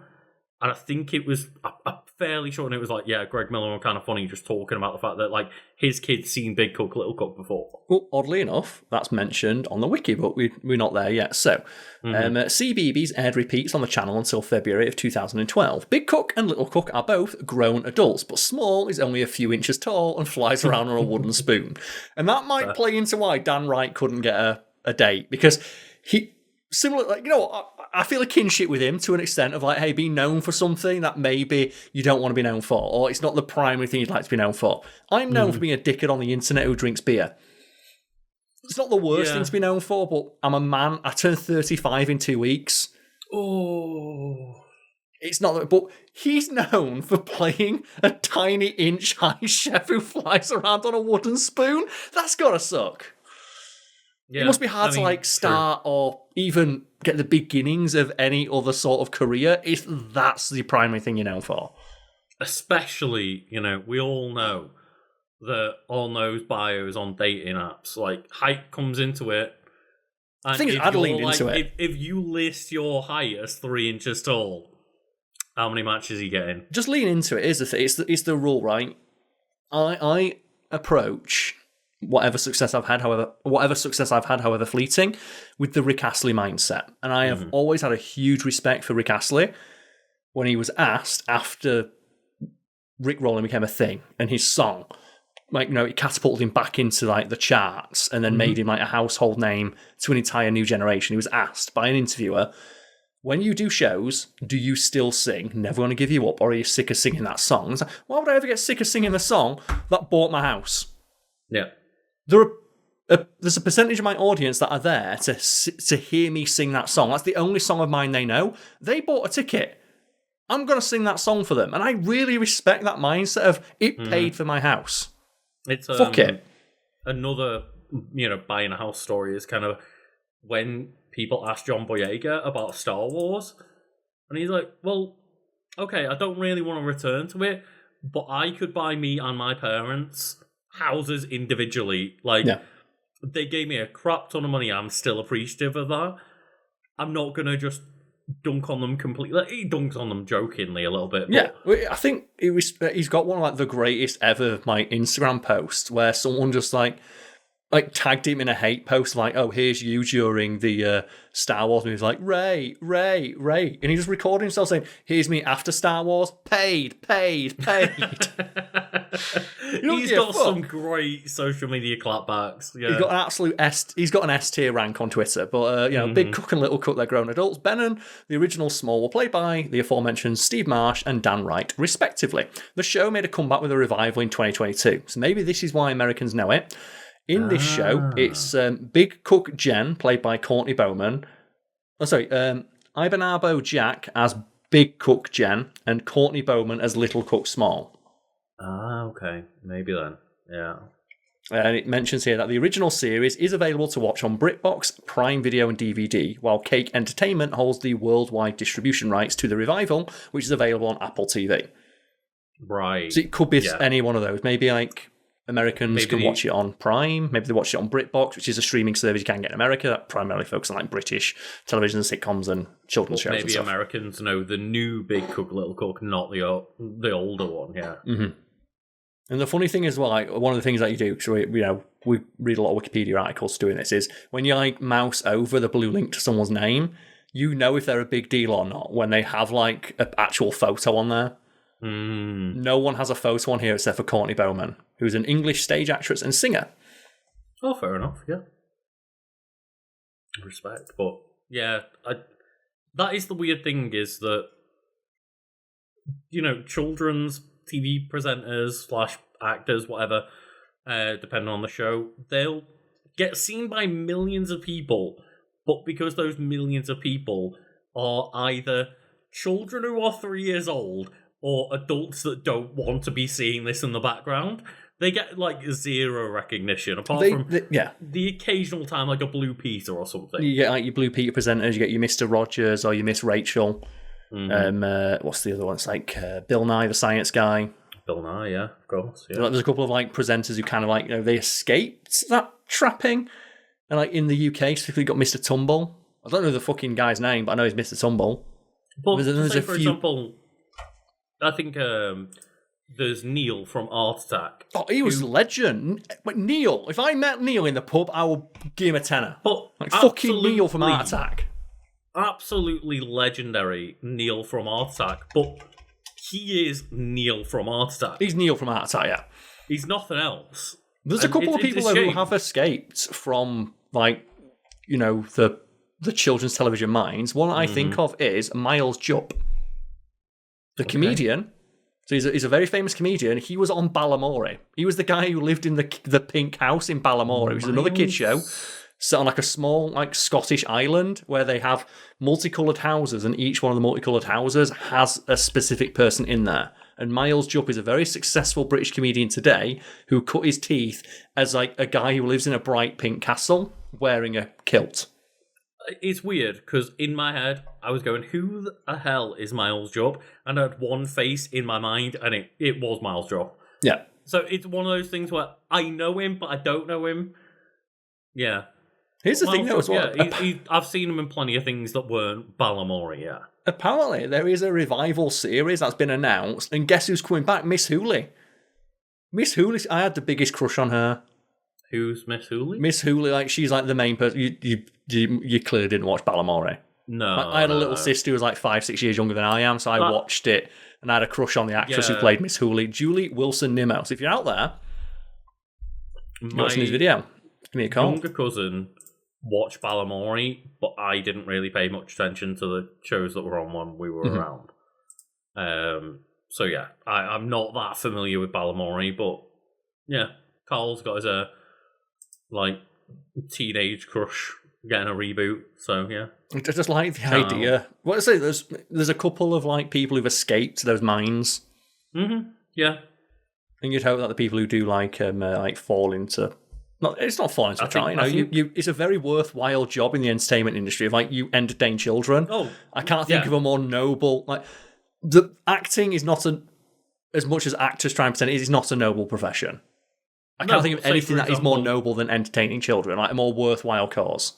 Especially ones that are like a little bit more educational skewed. Like, for example, we mentioned earlier Sporticus, who maybe not necessarily like classified as educational TV, but promoting good health and fitness. Promoting good health and fitness and just good habits in children.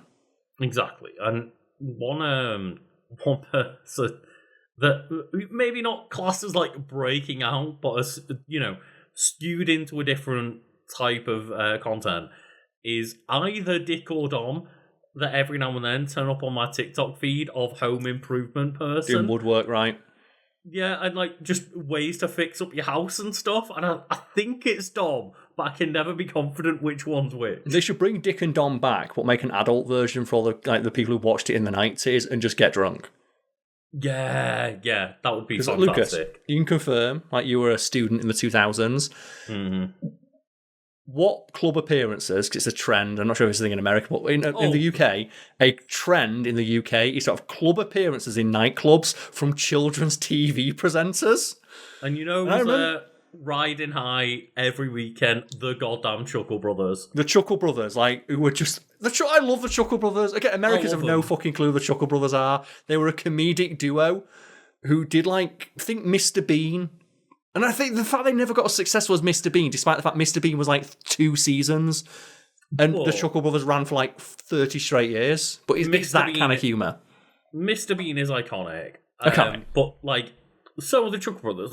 If I say the phrase "to me, to you," people probably have heard that before. Yeah, I still think one of the funniest, best actor jokes is Chuckle Brothers one.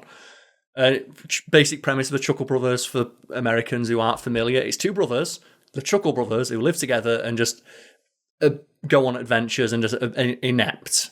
As in, think Mr. Bean. They try and do a basic household task and fuck it up. And they it's part it's almost like a variety show because they have jokes, they have skits, they have songs. Mm-hmm. And I remember one joke. It's Paul. I don't know if it's Paul or Barry who says it. But it's Paul, what time is it? He goes, do you know what? I'll check with my my magic trombone. What? It's my magic trombone that tells the time. How can a trombone tell the time? I'll show you. Plays the trombone, just a shout comes through the wall stop playing that bloody trombone, it's 3 a.m. That kind of humour. But we get back now to Big Cut, Little Cut. The format of the programme generally includes a visit to the cafe from a nursery rhyme, fairy tale, or fictional character. For example, Little Miss Muffet or Humpty Dumpty. Each episode begins with Big Cook and Little Cook doing an activity or encountering a problem. When the customer arrives at their door of their cafe, Small gives the viewers, and Jen, or Ben, like Big Cook, hints about who the customer might be. Okay. After revealing the customer, Small then tells a short story about the visitor and ends his stories proclaiming to be the real hero. Next, they decide to cook the customer a meal from Big Cook's recipe book and collect the ingredients. However, there is always one ingredient missing, and here comes the educational aspect. Small will then jump on his flying wooden spoon, of course, and fly to the location where that ingredient comes from and teach you all about where it comes from. So it's a fairly novel premise, and ultimately the idea is to teach kids about where a certain foodstuff comes from while also the framing device is a well-known fairy tale or story. It's giving, I would assume, a good knowledge of a mix of different cuisines around the world.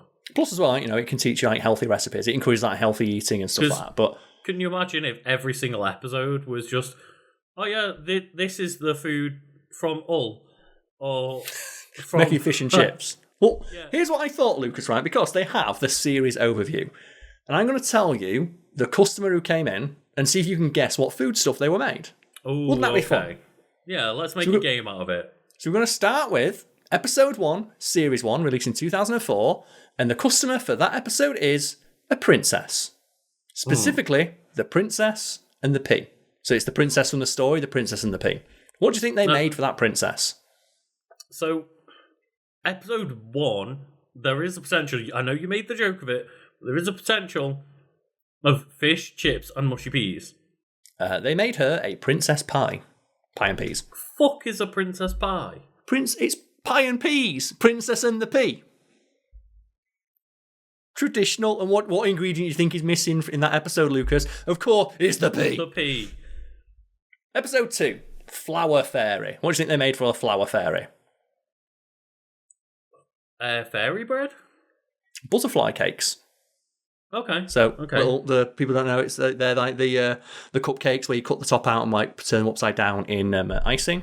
So butterfly wings. You cut out the top, you put a bit of filling in the top, and then use the cutouts to make little butterfly wings. Mm-hmm. Next episode we have here is a Cassie the Black Cat. The Black Cat. Is Cassie a black cat? Sometimes it's just they make up a story. Something fish related? Yeah, fishy on a dishy. I know I made a joke about everything just being from Yorkshire. It's giving those vibes right now. But Lucas, keep in mind this is the first season, they didn't have a lot of money. I'm hoping that it stems out into more worldly cuisines going on. Then we have Old MacDonald. So what do you think they made for Old MacDonald? Oh, something to do with a farm, so I'm guessing a full English or something like that. They're not going to cook his animals, are they? It was a farmyard smoothie made from vegetables. Oh, okay. Cook the animals. Like, God damn it, come here. Teach children early on that Humpty we eat Dumpty. animals. Eggs, scrambled eggs or something like that. Souffle, maybe? They made him an egg salad. He's already an egg! He's an egg! Oh, okay. I guess they're making Humpty Dumpty. So they made him a cannibal. Essentially, yeah. Episode 12, customer, Daddy Bear from Goldilocks and the Three Bears. Porridge. Buzzy bees. So they made him something with honey. How did they say Goldilocks and the Three Bears and not commit to porridge? Shut up and start asking. Then we have Robert the racing driver. I'm not liking this, Karl. The racing driver probably had like a fucking Yorkshire pudding then. Hot rod dogs. I'm Little Red Riding Hood. A very hungry Ben and Small are writing a shopping list when Little Red Riding Hood visits the cafe. She had trouble with a wolf who keeps pinching her cakes. I was going to say, it's like a cake or a pie that she brings to Grandma, right? They make her a basket. An edible basket. Of course. Yeah, sure. Mermaid. Ben has been swimming in the sea and has seaweed in his hair and is very messy. Miranda the mermaid comes into a shop and she gives them a comb.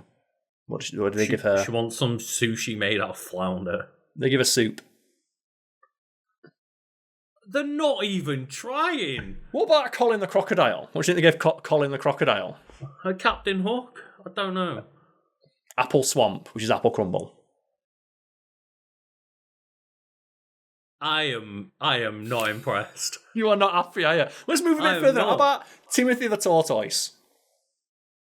Turtle soup. Look, this is for children.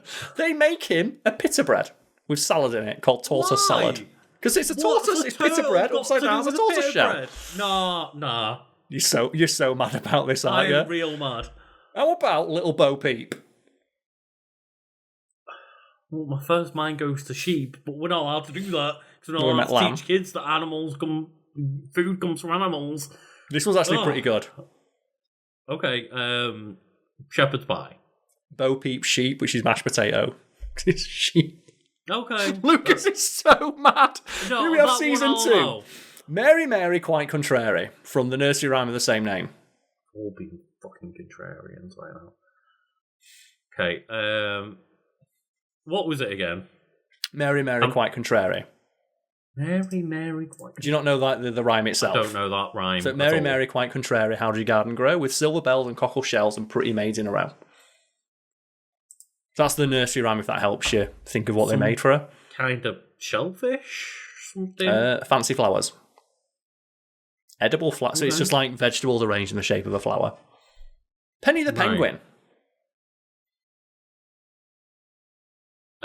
What do they got for Penny the penguin?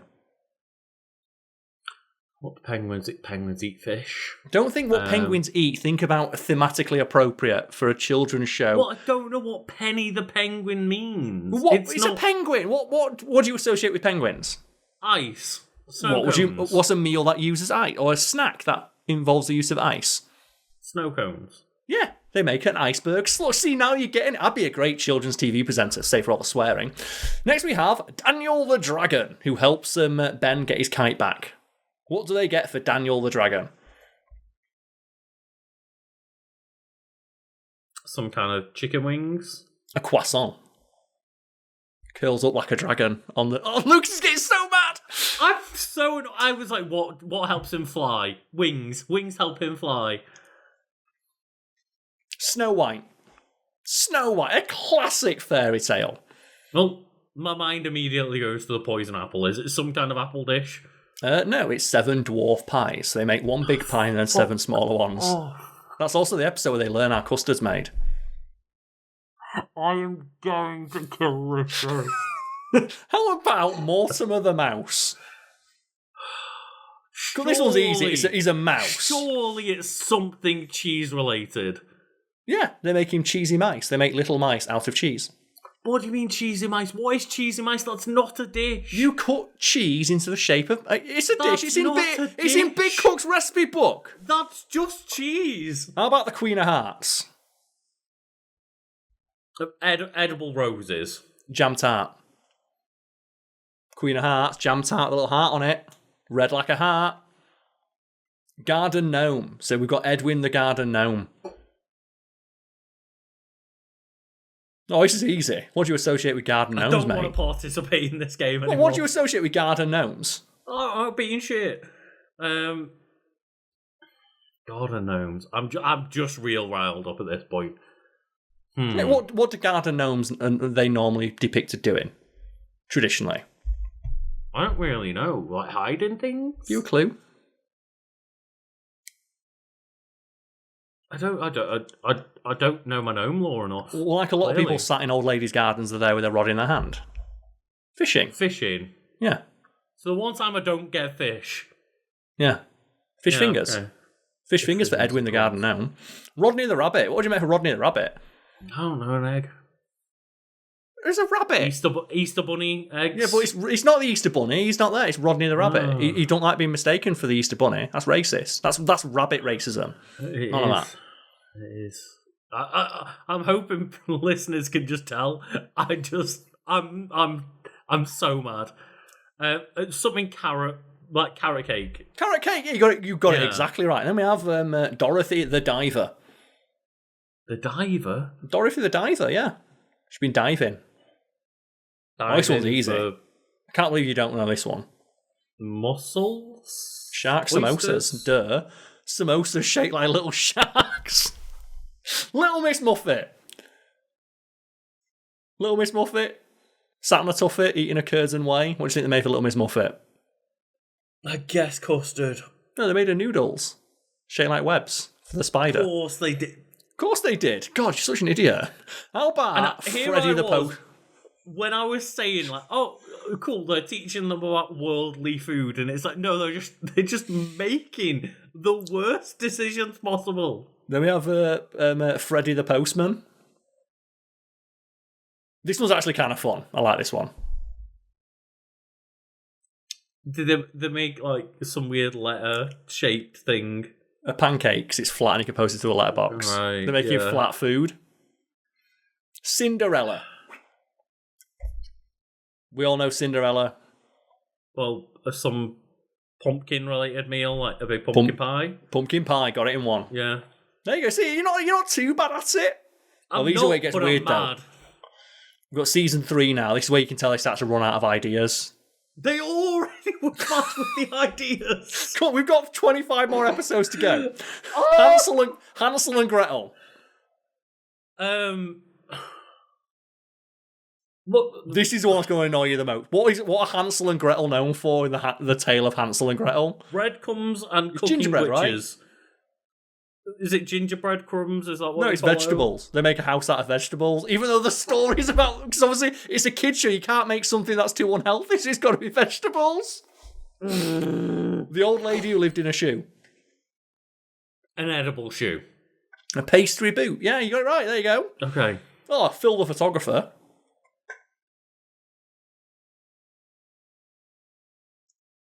It's so obvious.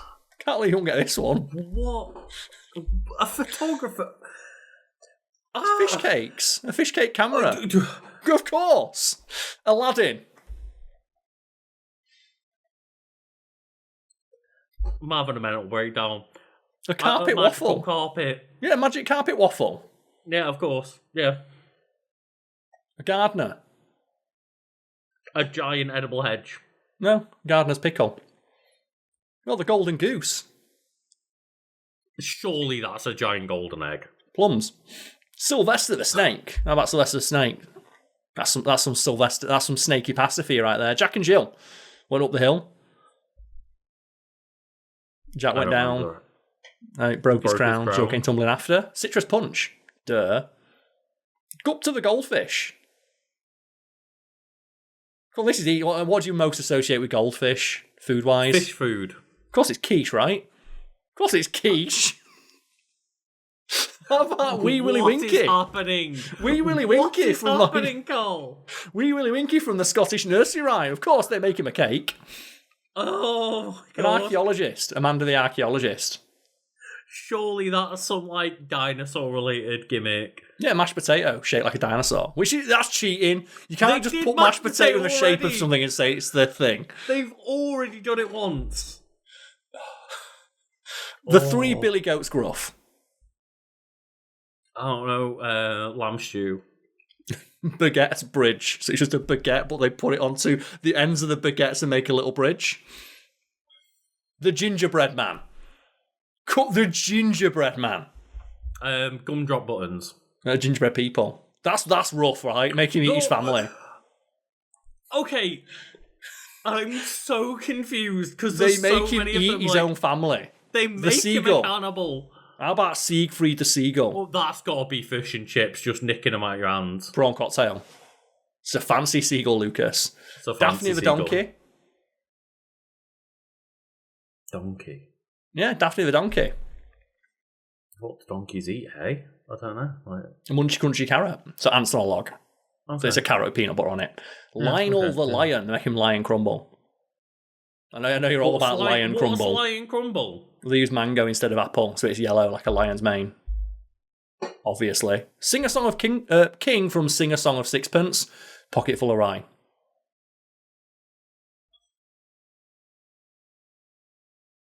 A king pie. Fuck you, king pie. Sleeping Beauty.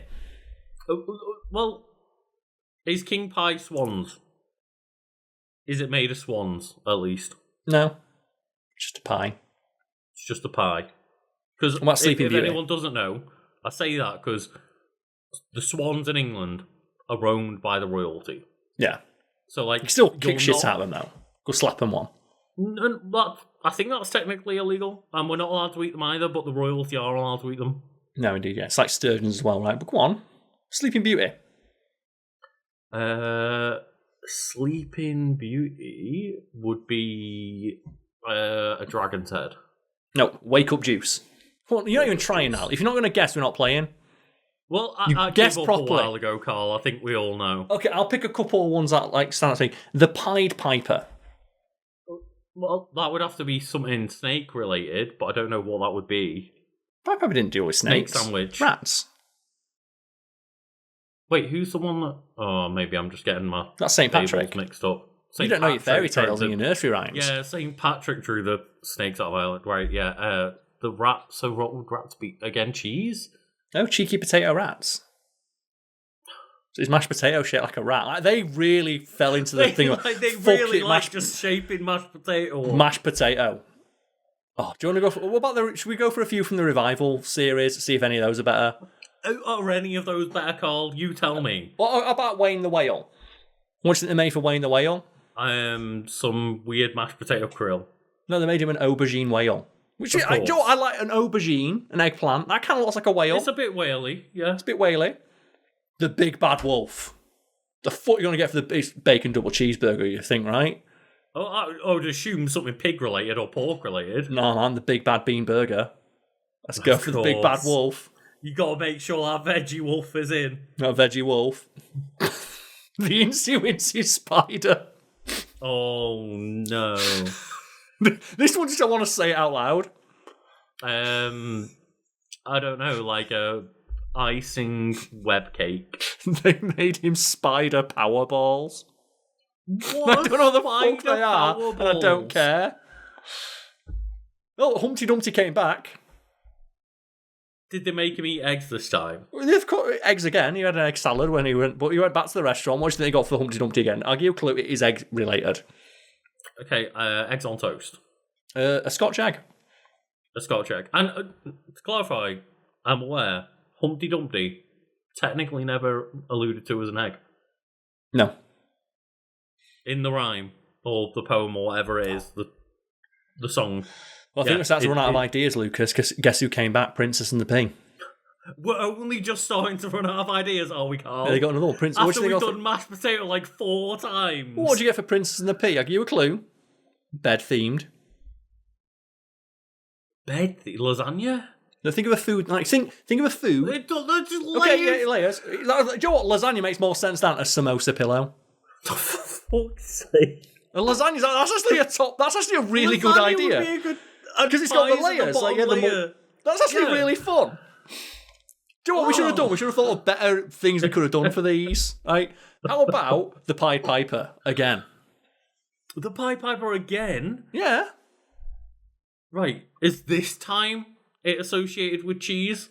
Or No, is it ratatouille? No, they got some. That's not a bit. Lucas, Again. you're better at this game. They brought in some veggie rat rolls. Fuck off. The veggie rat rolls, baby.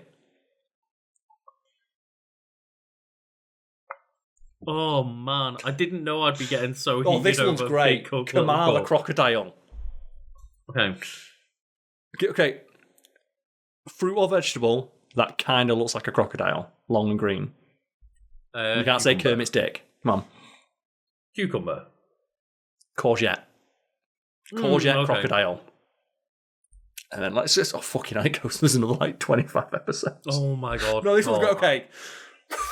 This was perfect. Episode 149, the second to last episode, the penultimate episode. Dylan, the dinosaur.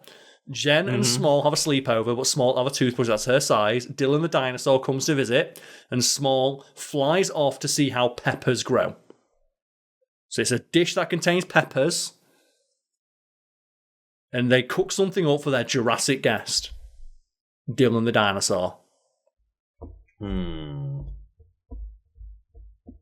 I'm gonna say like some kind of spicy mashed potato volcano. No, man, a falafelsaurus.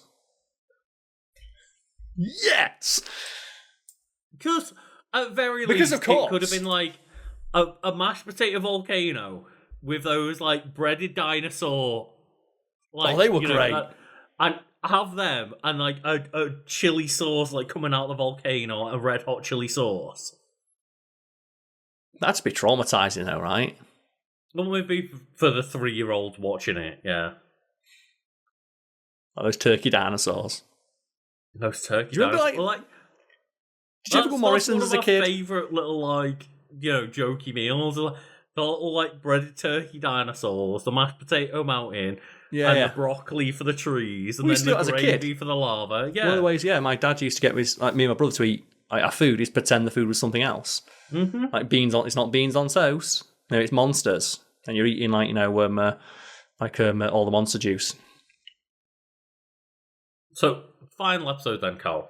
God, I forgot to bring it back up because the final episode wasn't interesting or fun. Like, clearly they ran out of ideas. Because they had so many novel ideas until this week. Don't you be shitting on Big Cut, Little Cut, Lucas. It's a British institution. I think at this point I've turned. Okay, so the final episode is Flora the Fairy. And I'll give the episode synopses. So the chefs are off to Granny Small's big birthday party, but Jenny's worried as she hasn't got a present. Flora the Flower Fairy visits the cafe. Small flies off to find out how jam is made. I'm guessing it's got to be fairy cakes. Tarts.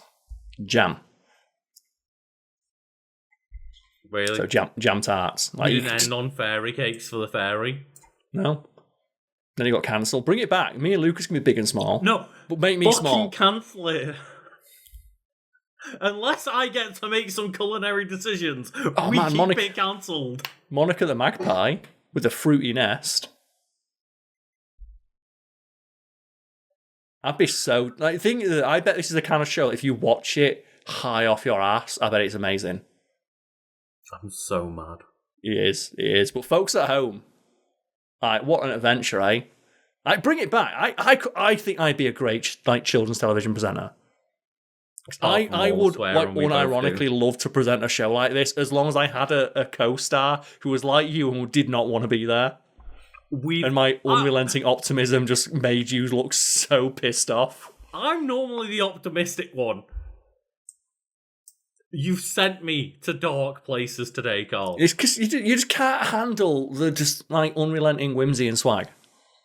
I can't handle the fact that it was a samosa pillow instead of a lasagna with peas at the bottom. It's aimed at 11-year-olds though. They're allowed to know what lasagna is. We can bring lasagna to the children, Karl. I'm just imagining just serving an entire fucking lasagna to a small child. That's a dense meal for a child. only in the bottom layer of the lasagna. Oh, what is like the shittest like snack you'd get as a kid that you'd eat and you look back now and go, oh god. No. To make it more Mr. modern, Beast Lunchables exist now, so it's Mr. not Beast Feastables, yeah. I don't think there's anything worse than what he made. The ones that people were getting that were like already mouldy. Did you see his defense for that? It's like, oh, we use fresh ingredients so they go off quicker. It's like, fresh ingredients don't go off in the packet before the sell-by date. No. And don't worry, they come with a prime bottle that's going to be like illegally bad for your children. What was like the shittest thing you'd eat as a kid then that you got mad hype for? Because like, I think those like Dairy Triangles is the one for me. It would be it is Bernard Matthews or whatever, the Billy Bear Ham. Oh, Billy Bear Ham. Billy Bear Ham. What a stranglehold that had over kids. It had me in a lock, and I remember finally going to university and being like, I'm an adult. I can do whatever I want. I can buy Billy Bear Ham. And I bought a packet of Billy Bear Ham and went, oh dear God, this is nasty. For Americans, it's bologna. Can it even classify as bologna? Well, I think it's like, you know, the cheap like sliced bologna, but it's put in the shape of like a bear's face, and you put it like you make it for kids. And I used to hate it because my mum used to serve that on milk roll, which is like the circular bread, and his ears always hung off the edge of the bread, and I always had to eat the ears, but the meat tastes like shit. That was some prime young Lucas life, is plain Billy Bear, no butter, milk roll sandwich, no mayonnaise, butter, no sauce, no cheese, nothing like that. It's like, hey, I've got 3 kids on a budget, milk roll and Billy Bear Ham, that'll do. I think the one for me that it's one I got excited for is Morrison's. Used to do like, they presumably still have a cafe, but they used to have like a kids meal. Probably. And we got taken there, and one of the kids' meals was like the teddy bear's day out, and they had a wooden box shaped like a car, and they put like 2 like chicken teddies is the driver's seat, and then it was a chicken teddy, and then his passenger was some chips, and then in the boot they had the drink. And I always got really excited for that meal. That's really cool though. Yeah. It was really fun as a kid. And you got to customize it as well, and it's like, ooh, what have you got as your like? I think in the boot was like a treat. And it would change based on the day. So I think you had like your 2 teddy bears driving, and then the back seat was like your chips and your drink. And then the boot was like a treat. And then you'd open it up and you get your surprise. Like it could be a cake, could be a cookie, could be a fruit bag. And if you got a fruit bag, like you'd just get made fun of. No, but that makes it fun. And yeah, instead of having that, nowadays kids just go to McDonald's. It's like, oh, can I have a Happy Meal? I'm really sorry all the adults came in and bought all the Pokemon cards. You get the Mr. Feastables. Sorry. You get the Mr. Feastables, the mouldy Feastables. It's so insidious, right? Of like, what do you want to do? I want children. Like, not only are they like metaphorically consuming the slop that I produce, they're literally eating it as well. But at least when you get Billy Bear meat, like, there's no one selling Billy Bear meat. Like, as a kid, I asked for Billy Bear meat, and I don't know why. I remember, again, using my wise young adult life very wisely, just buying the turkey Twizzlers. Again, just another thing that Jamie Oliver took away from us, from our school meals. Lucas, and I need to know. The turkey Twizzlers just, they don't hit right. They're gritty, they're horrible, they're nasty. Can I tell the story? Oh no. Can I tell the story of the smiley faces? Are you familiar with the smiley faces story? You've probably told it before, but go ahead. Okay. It's not as bad as it sounds. Honestly, it's not as bad as it sounds. It's just one of those things where it was funny at the time. So many, many years ago when I started university, like first year university, not my housemate, but the guy who lived downstairs. Like he lived downstairs and we spend all our time in each other's house. We were on the same course. He did not get his student loan. So he had £0 to his name. He did not get his student loans, so he couldn't pay his accommodation fees. And through some shenanigans, for accommodation, they made you like have a guarantor. And guarantor is just, hey, if you can't pay your rent, whoever is your guarantor, usually a parent or guardian, they've got to pay it. My friend did not understand what that meant and wrote his own name. So when he went to like the front desk, they kept sending threatening letters of, "You've not paid your rent," and he said, "They've not given me my student loan." He went downstairs and it's like and talked to them like in his pajamas and like, "If you can't pay, we're gonna have to get your guarantor to do it." And they called the number and his own phone rang. And they realised, oh, it's fucked, but it's in their system. So basically, he had like this uneasy deal with them of like, the second your student loan comes in, you give us like our like money, and obviously the amount's going up every week, and they promise not to charge him interest. The university steps in, but this is to say he had £0, and he worked like one shift back at home in Scunthorpe, and he spent like a tenner to get there, a tenner to get back on the train. And he had like 50 quid to his name, and he lived off that 50 quid, including the 20 quid he spent going out with me.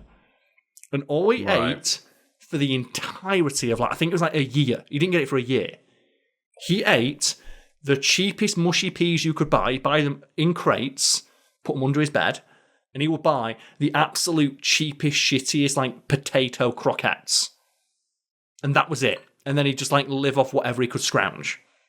I remember the day he got his student loan. I walked into his house, like, "Hey, how you been?" And just the music blaring. There's a new like fucking stereo system set up. He's playing on his Xbox. He's like wearing. There's like bags of new clothes everywhere. He's like, "Karl, I got my student loan." And he'd gone to the shop and he bought proper bird's eye potato smiley faces. And like they're shit. But he said, "I've been eating shit potato croquettes for a year. I just want the brand name stuff." And he put the entire bag on a baking tray and put it in the oven. And like me and him just playing some Xbox, like having a few beers. He's like talking about how he's going to spend it, and then we just smell it. Oh, no. What's that? Oh, no. And he runs into the kitchen. I just see like the door open, and I see like this huge plume of smoke. And again, this like, it was fucking funny at the time. I just hear him go, "No!" And then I hear, "What are you smiling for? You're black." He didn't mean it that way, but just the way he said it, and I was like, "What are you on about?" It's like, "No, I don't mean it like that." But obviously, all I can picture is him opening up just the oven out of context, and just seeing like 40 like charred black little smiley faces staring back, because that was the only thing he's been looking forward to it all day. And it's like, do you know that moment in like Dragon Ball out of context, like Goku Black, of like, "Don't shoot that man, he's not black." He's not black. black, yeah. But just out of context, like, and I felt so bad for him, but it was so fucking funny, because it was all he was looking forward to all day, and they all burned. Oh, like, please look up that Goku clip, because if you don't know what we're talking about, yeah, just Google Dragon Ball, he's not black. And it's a real moment from the show. Bad, but it was actually part of the show and makes sense in context. Yeah, well, I felt so bad for that dude, but like he has given me so many stories over the years. I'm actually kind of not sorry. And I guess I can just mention the time where like my sister, my older sister, the first one to go to university, got a student loan through, and yeah, it was like, oh, okay. You know, every now and then, just be like, "Oh, look at what I've got. I've got like this Louis Vuitton handbag and stuff like this, and like designer stuff." And it's like, okay, like good for you, I guess. Probably an irresponsible way to spend your student loan. It was your money. But, hey, you're learning to become an adult. You're learning how to become responsible with money. That's on you. I guess, like, good for you. She was also working, so, you know, maybe it was just with work money, stuff like that. And then all of a sudden, it's like a couple of months down the line, it's like, yeah, we've got a letter through the door, and they've said that if you don't pay your rent in like the next 30 days or whatever, we're going to have bailiffs at the door around Christmas time. Like, what do you mean? Like, the rent's already paid, isn't it? So, did you pay your rent? It's like, no, it just comes out before, and then I get the rest of the money. Oh, and it's like, no, that money was the rent money. Have you spent it? Mm-hmm. It's like, oh, and that's a lesson that I, you know, very much is like, yeah, that money that you get in, that's not free money to go buy cool shit. That is your rent money. Pay the rent first, and then you probably have not much money left. Not designer handbag money. Do you know the funniest bit about that is that mate, he never paid his rent. Really? He never paid it because when he got his student loans in, he'd already moved, and they just stopped chasing him. Oh, wow. Because obviously it goes to collections where it went to him, but he'd already defaulted on it. So eventually they just forgot, and that's why he spent all the money. Look, I'll tell you of experience. Defaulting is also not the best to do. Defaulting on credit is not. He lives in a foreign country now. It's like they're going to catch him. Yeah, like I had 5 years of bad credit because I defaulted on an overdraft. So it's not the best thing to do. It's not advisable. Yeah, that was the one. I think one of the second funniest thing I ever saw him do. It was just one of the most pathetic things I've ever seen. Is where his student flat, as you might imagine, because he wasn't paying rent, it was like lowest of the priority of any time I had an issue with his flat. And his vacuum cleaner, which was provided by the building, didn't work. And his house was a mess. And he tried his best, but it's like, my house is a mess. Please give me a Hoover. And he moaned so much they gave him the brand new one that had been given to the janitor. And he just got that. And he was showing off with it. And I remember he was going, hoovering me. And he hoovers up like a sock on the floor and he starts laughing. And then we start throwing carrier bags up in there and he's hoovering carrier bags. Oh, no. And he goes, oh, watch this. He goes, meow. And he put it in his pint glass full of beer and it just went... It went so fast. He just do the thing you do and you just don't think about it, but you just put it in his pint glass and it instantly just sucked up the entire beer, and then just the Hoover just stopped working and then smoke started coming out. Yeah, that'll happen. Yeah, he'd had this thing for like 5 minutes. Like they just knocked on his door and give him it. I don't know why. That reminds me of the moment. I've got to tell you, and then look out the window as I'm just sat in his flat. He's on the ground floor, and I just see him walking across the courtyard, dragging him behind him.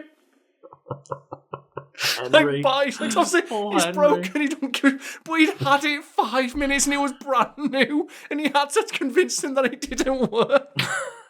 And he did a thing to empty it before he did it. So apparently, in the middle of reception, they open it up and just a bunch of carrier bags and beer just spilled out over the floor. And you're never going to convince him that wasn't your fault. I was about to say, I hope at very least he had the forethought to empty it. Of course he didn't. Not. He was an idiot. And there was one time that I became that Henry Karl, that Henry the Hoover, and I remember just one time, someone did is it Save the Queen? No, Save the Queen, drop a coin in someone's drink. Popular drinking game. Drop a penny or a coin, whatever, in your pint. And then the point is that you have to save the Queen, or now dickhead king, from drowning. And you do so by eliminating all of the drink from your glass, aka downing it. And I downed a pint with a penny in it once, and just the immediate regret of I then started choking on a penny, and in the middle of this spoons on a random Thursday night or something, just choking on a penny because my mate was a dickhead and just went, save the Queen. Oh man, I remember it was a fun stag do, but I only kind of knew the people who were there, and they were teaching me about all of their drinking games that they had in their friend group, and the one I couldn't believe they did, because they told me about it. No, you're making that up. You try and get me to take part, and no, it's real, and it's called "Give Me Most of That." And what you do is you say, whenever someone's got a drink or food, say, "Give me most of that." And if you can't eat or drink the majority of the thing on the plate before they stop you, you don't get in trouble for it. That's never a thing you do. Watch. New guy turns up with his fresh pint, puts it down on the table, is texting his girlfriend. He's give me most of that and just down. But you down 3/4 and then leave him the dregs.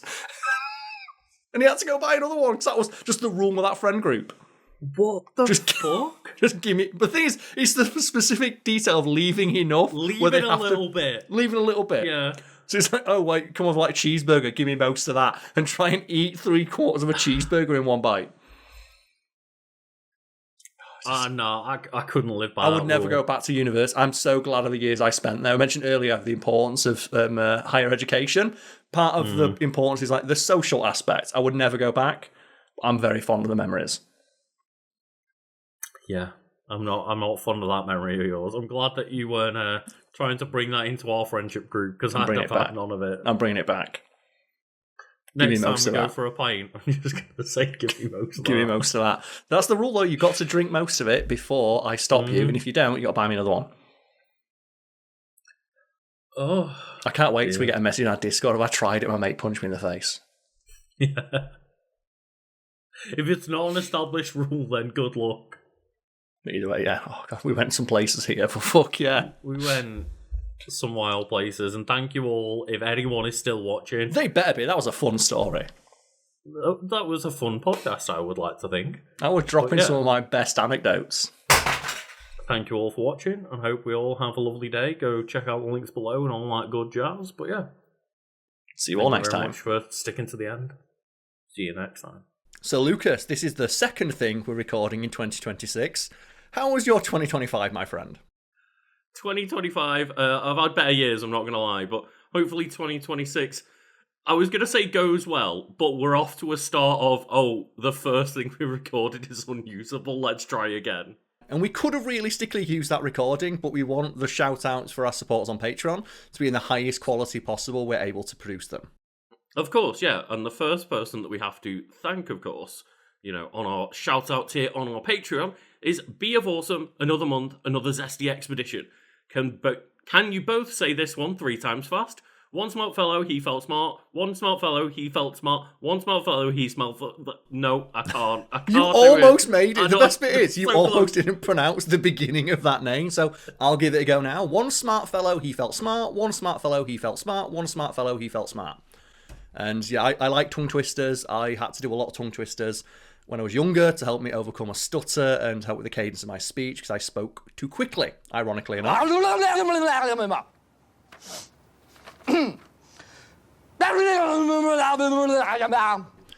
the one that I just have commit to memory just for all time will be Fuzzy Wuzzy was a bear, Fuzzy Wuzzy had no hair, so Fuzzy Wuzzy wasn't Fuzzy Wuzzy. But if anyone out there has another fun tongue twister for us, why not join our Patreon at the shout out tier and change your name to it. But we move on now, Lucas, to shout out Daddy Grunts. And who do you think had the biggest daddy moments of 2025? Because Pedro Pascal was living his daddy life, right? Yeah. He revealed that he reads his own thirst tweets when he's feeling shit, which I respect so much. I do respect. For instance, what are you? Are you the daddy of the internet? What's internet daddy? Me. Yeah, you are. But taking it down more of a literal daddy route, for me, I oddly had DK come to mind from Donkey Kong Bonanza, because he's just running around looking after Pauline and getting them bananas. He is. He's being that daddy gorilla. He is. Which reminds me of my dad, because we used to call my dad the gorilla, because he had the exact hairline of a silverback gorilla and was going a bit grey. So we just used to call my dad the gorilla. The silverback. But Karl, that leads us on to our next person that we have to shout out today, and that is a thank you to Fallopian Starship and the Tunnel of Life. I don't know how to feel about that pun. I like it. I really don't know. It's a good pun. I think it'd work as a quiz name. That's the kind of quiz name where you have it, and the quiz master shouts out and goes, "Oh." Yeah, but I would buy an album that is The Tunnel of Life by Fallopian Starship. Just I think I wouldn't buy it, but I'd listen to it on Spotify just to know. Well, yeah, I guess that's the modern equivalent of buying the album, right? Is I would go and listen to that on a streaming platform. All I can think of is Cobra Starship. Yeah, that band that sucked. I thought one of their albums was all right. The first one when it was 2010. Well, and you had My Haircut. Yeah, exactly. Yeah. I think the guy on the front of the album has my haircut, so it's I can't really say much about it, can I? But we move on to shout out Kicking Bucket, which is a euphemism for eating shit, which itself is a euphemism for shuffling off this mortal coil, which itself is a euphemism for word we can't say on YouTube, or this video gets delisted. Yeah, I think we're at that point where there's a few words like that get us demonetized. We're not always sure. Cool, state-of-the-art jellyfish nets. Touch. Don't touch. Wow, the harpoon from Jellyfish the movie. Touch. Don't touch. But yes, Karl, in that fashion, who do you think last year ate shit or kicked the bucket the hardest? Probably me playing the thank you update of Claire Obscure Expedition 33 when I thought, well, I beat the super boss in the base game. I can beat the optional super boss they've added as a thank. No. Clap my cheeks, Summit Chronic. Thank you, we're here to humble you now.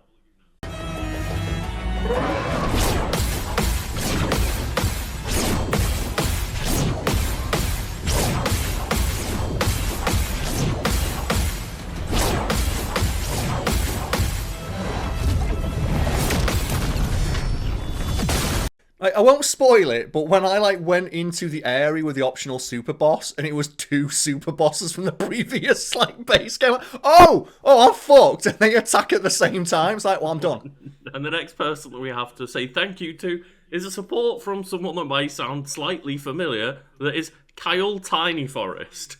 Man stole my whole flow. Just. Identity theft is not a joke. Millions of fans. Because that's the clip I'm going to put in, right? Of course. Unless this person's name actually is Kyle Tiny Forest. Well, but I suspect they might be trying to make fun of my real, actual last name, which is awesome. Identity theft is not a joke. Kyle Tiny Forest. Millions of families suffer every year. I love being a Smallwood. It gave me the easiest setup when I used to do stand-up. I'd walk on stage and say, hey, yeah, I'm Karl Smallwood. Yes, it's my real name. I'll spell it out for you now. SMALLWOOD. Bit of a mouthful, I know. No one ever expects that from a Smallwood. Always knocked them dead. Clearly, yes. But, we move on now to shout out Ranma Sour Tome. And I'm aware that's from an anime. And I'm aware as well we got comments in our last couple of videos in the last month's shout-outs where people were wondering, I'm surprised you don't know that anime. So just to address that, I haven't watched every anime. I'm sorry. There's a lot of it. How dare you, Karl?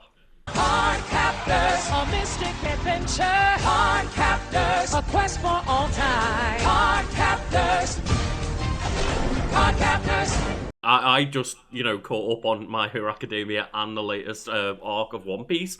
So, yeah, I've been, watching an anime out there. I've just not watched that many. We're a bit basic in our tastes, I guess one would say. We are, but to know that there's a good anime out there I haven't watched means there's something cool that I'll be able to watch at some point in the future, and that's really nice. That's one thing I like about living in this interconnected age of there's so much content out there, I'll never be done. So there's always going to be something new and exciting to watch. Exactly. Isn't that fun? The next person that we've got to thank is Rosalindis at Memphis, so thank you.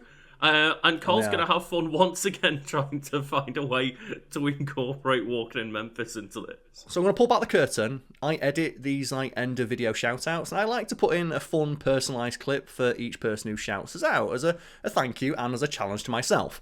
For the past 5-6 months, because Rosalindis Memphis has supported us for a while now, I've tried to just find any clip of Mark Combs walking in Memphis that I can, and every single one gets copyright struck.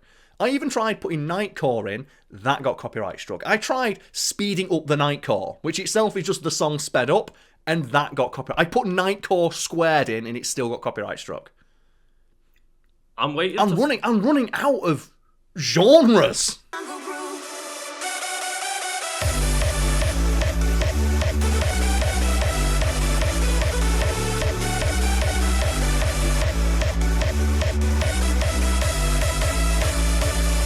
I'm really just waiting for a message from Russell and this of just I really hate that song as well, right? It's I fucking hate that song. We move on now to Split Screen, pour one out for my Clanker R2D2. And I'm just going to refer to that legendary tweet from 2025 of, I never thought I'd live long enough to see the first slur for a robot, and yet here we are. Tag Team Robot Wrestling. It's the mighty robots of Battlestar Galactica versus the gay robots of Star Wars. Stop! Please save me, R2! Oh, you stupid little chap! You're so boring! I hate you! But yeah, the next person that we have to shout out, Karl, is going to maybe give me some difficulties in the shout out, but we challenge, or Karl specifically challenged, people to make this difficult for us a while back. So, normally I throw Karl under the bus for this particular patron, but it's my turn to suffer. So, I've tried to practice this. It's going to be a bombshell, but yeah. Shout out to Tinakui Horchata, Nopa Coyotali, Chipwa Modlatos, Mosla, Noko Yoan, Motase Twal, Yo Will Wislok, Tidichimbachila Yob. And I'm really sorry. I just, this is the challenge. I've been fumbled on this one and humbled. If it makes you feel any better, I've got a friend who knows how to pronounce that, and when I asked them, "Am I even close?" No. So, am I even? No. What about when I do not do the accent? The accent doesn't help; it makes it worse. Oh, okay. So we can only apologise to that supporter because they're supporting us, and we really, really do want to shout them out properly. But we did specifically issue a challenge to come up with a name we can't pronounce, and they've certainly kicked our ass in that regard. So I've got to give them props. They certainly have.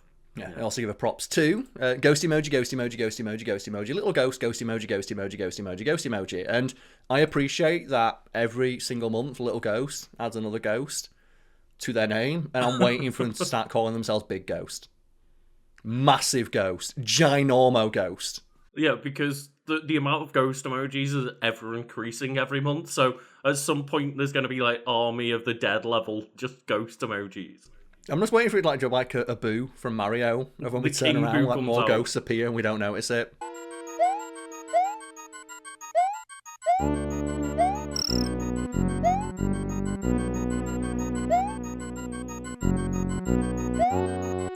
That's what it is. It's like we don't look at a Patreon enough and just another ghost appears.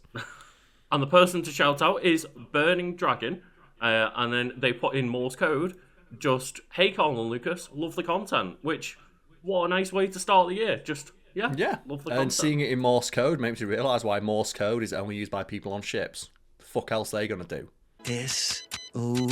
SOS Avalanche Send Help. Watch someone who's super into it tell us in the comments it's actually the most efficient manner of speech.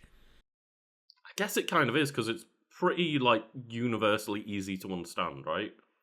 Once you understand it, yeah, but we don't understand it. But fortunately, it's one of those, language systems where you can just pop it into a translator and it tells you what they said. And they said something very nice, which is appreciated. And we appreciate all the people who support this content, whether you are a Patreon producer or you just watch the video to the end because you like these shout-outs. Either way, you support the content, and we appreciate it, and we hope to keep making more throughout 2026. Hell, goddamn yeah. And thank you, everyone, once again, for your support. Have a lovely day. Cheers.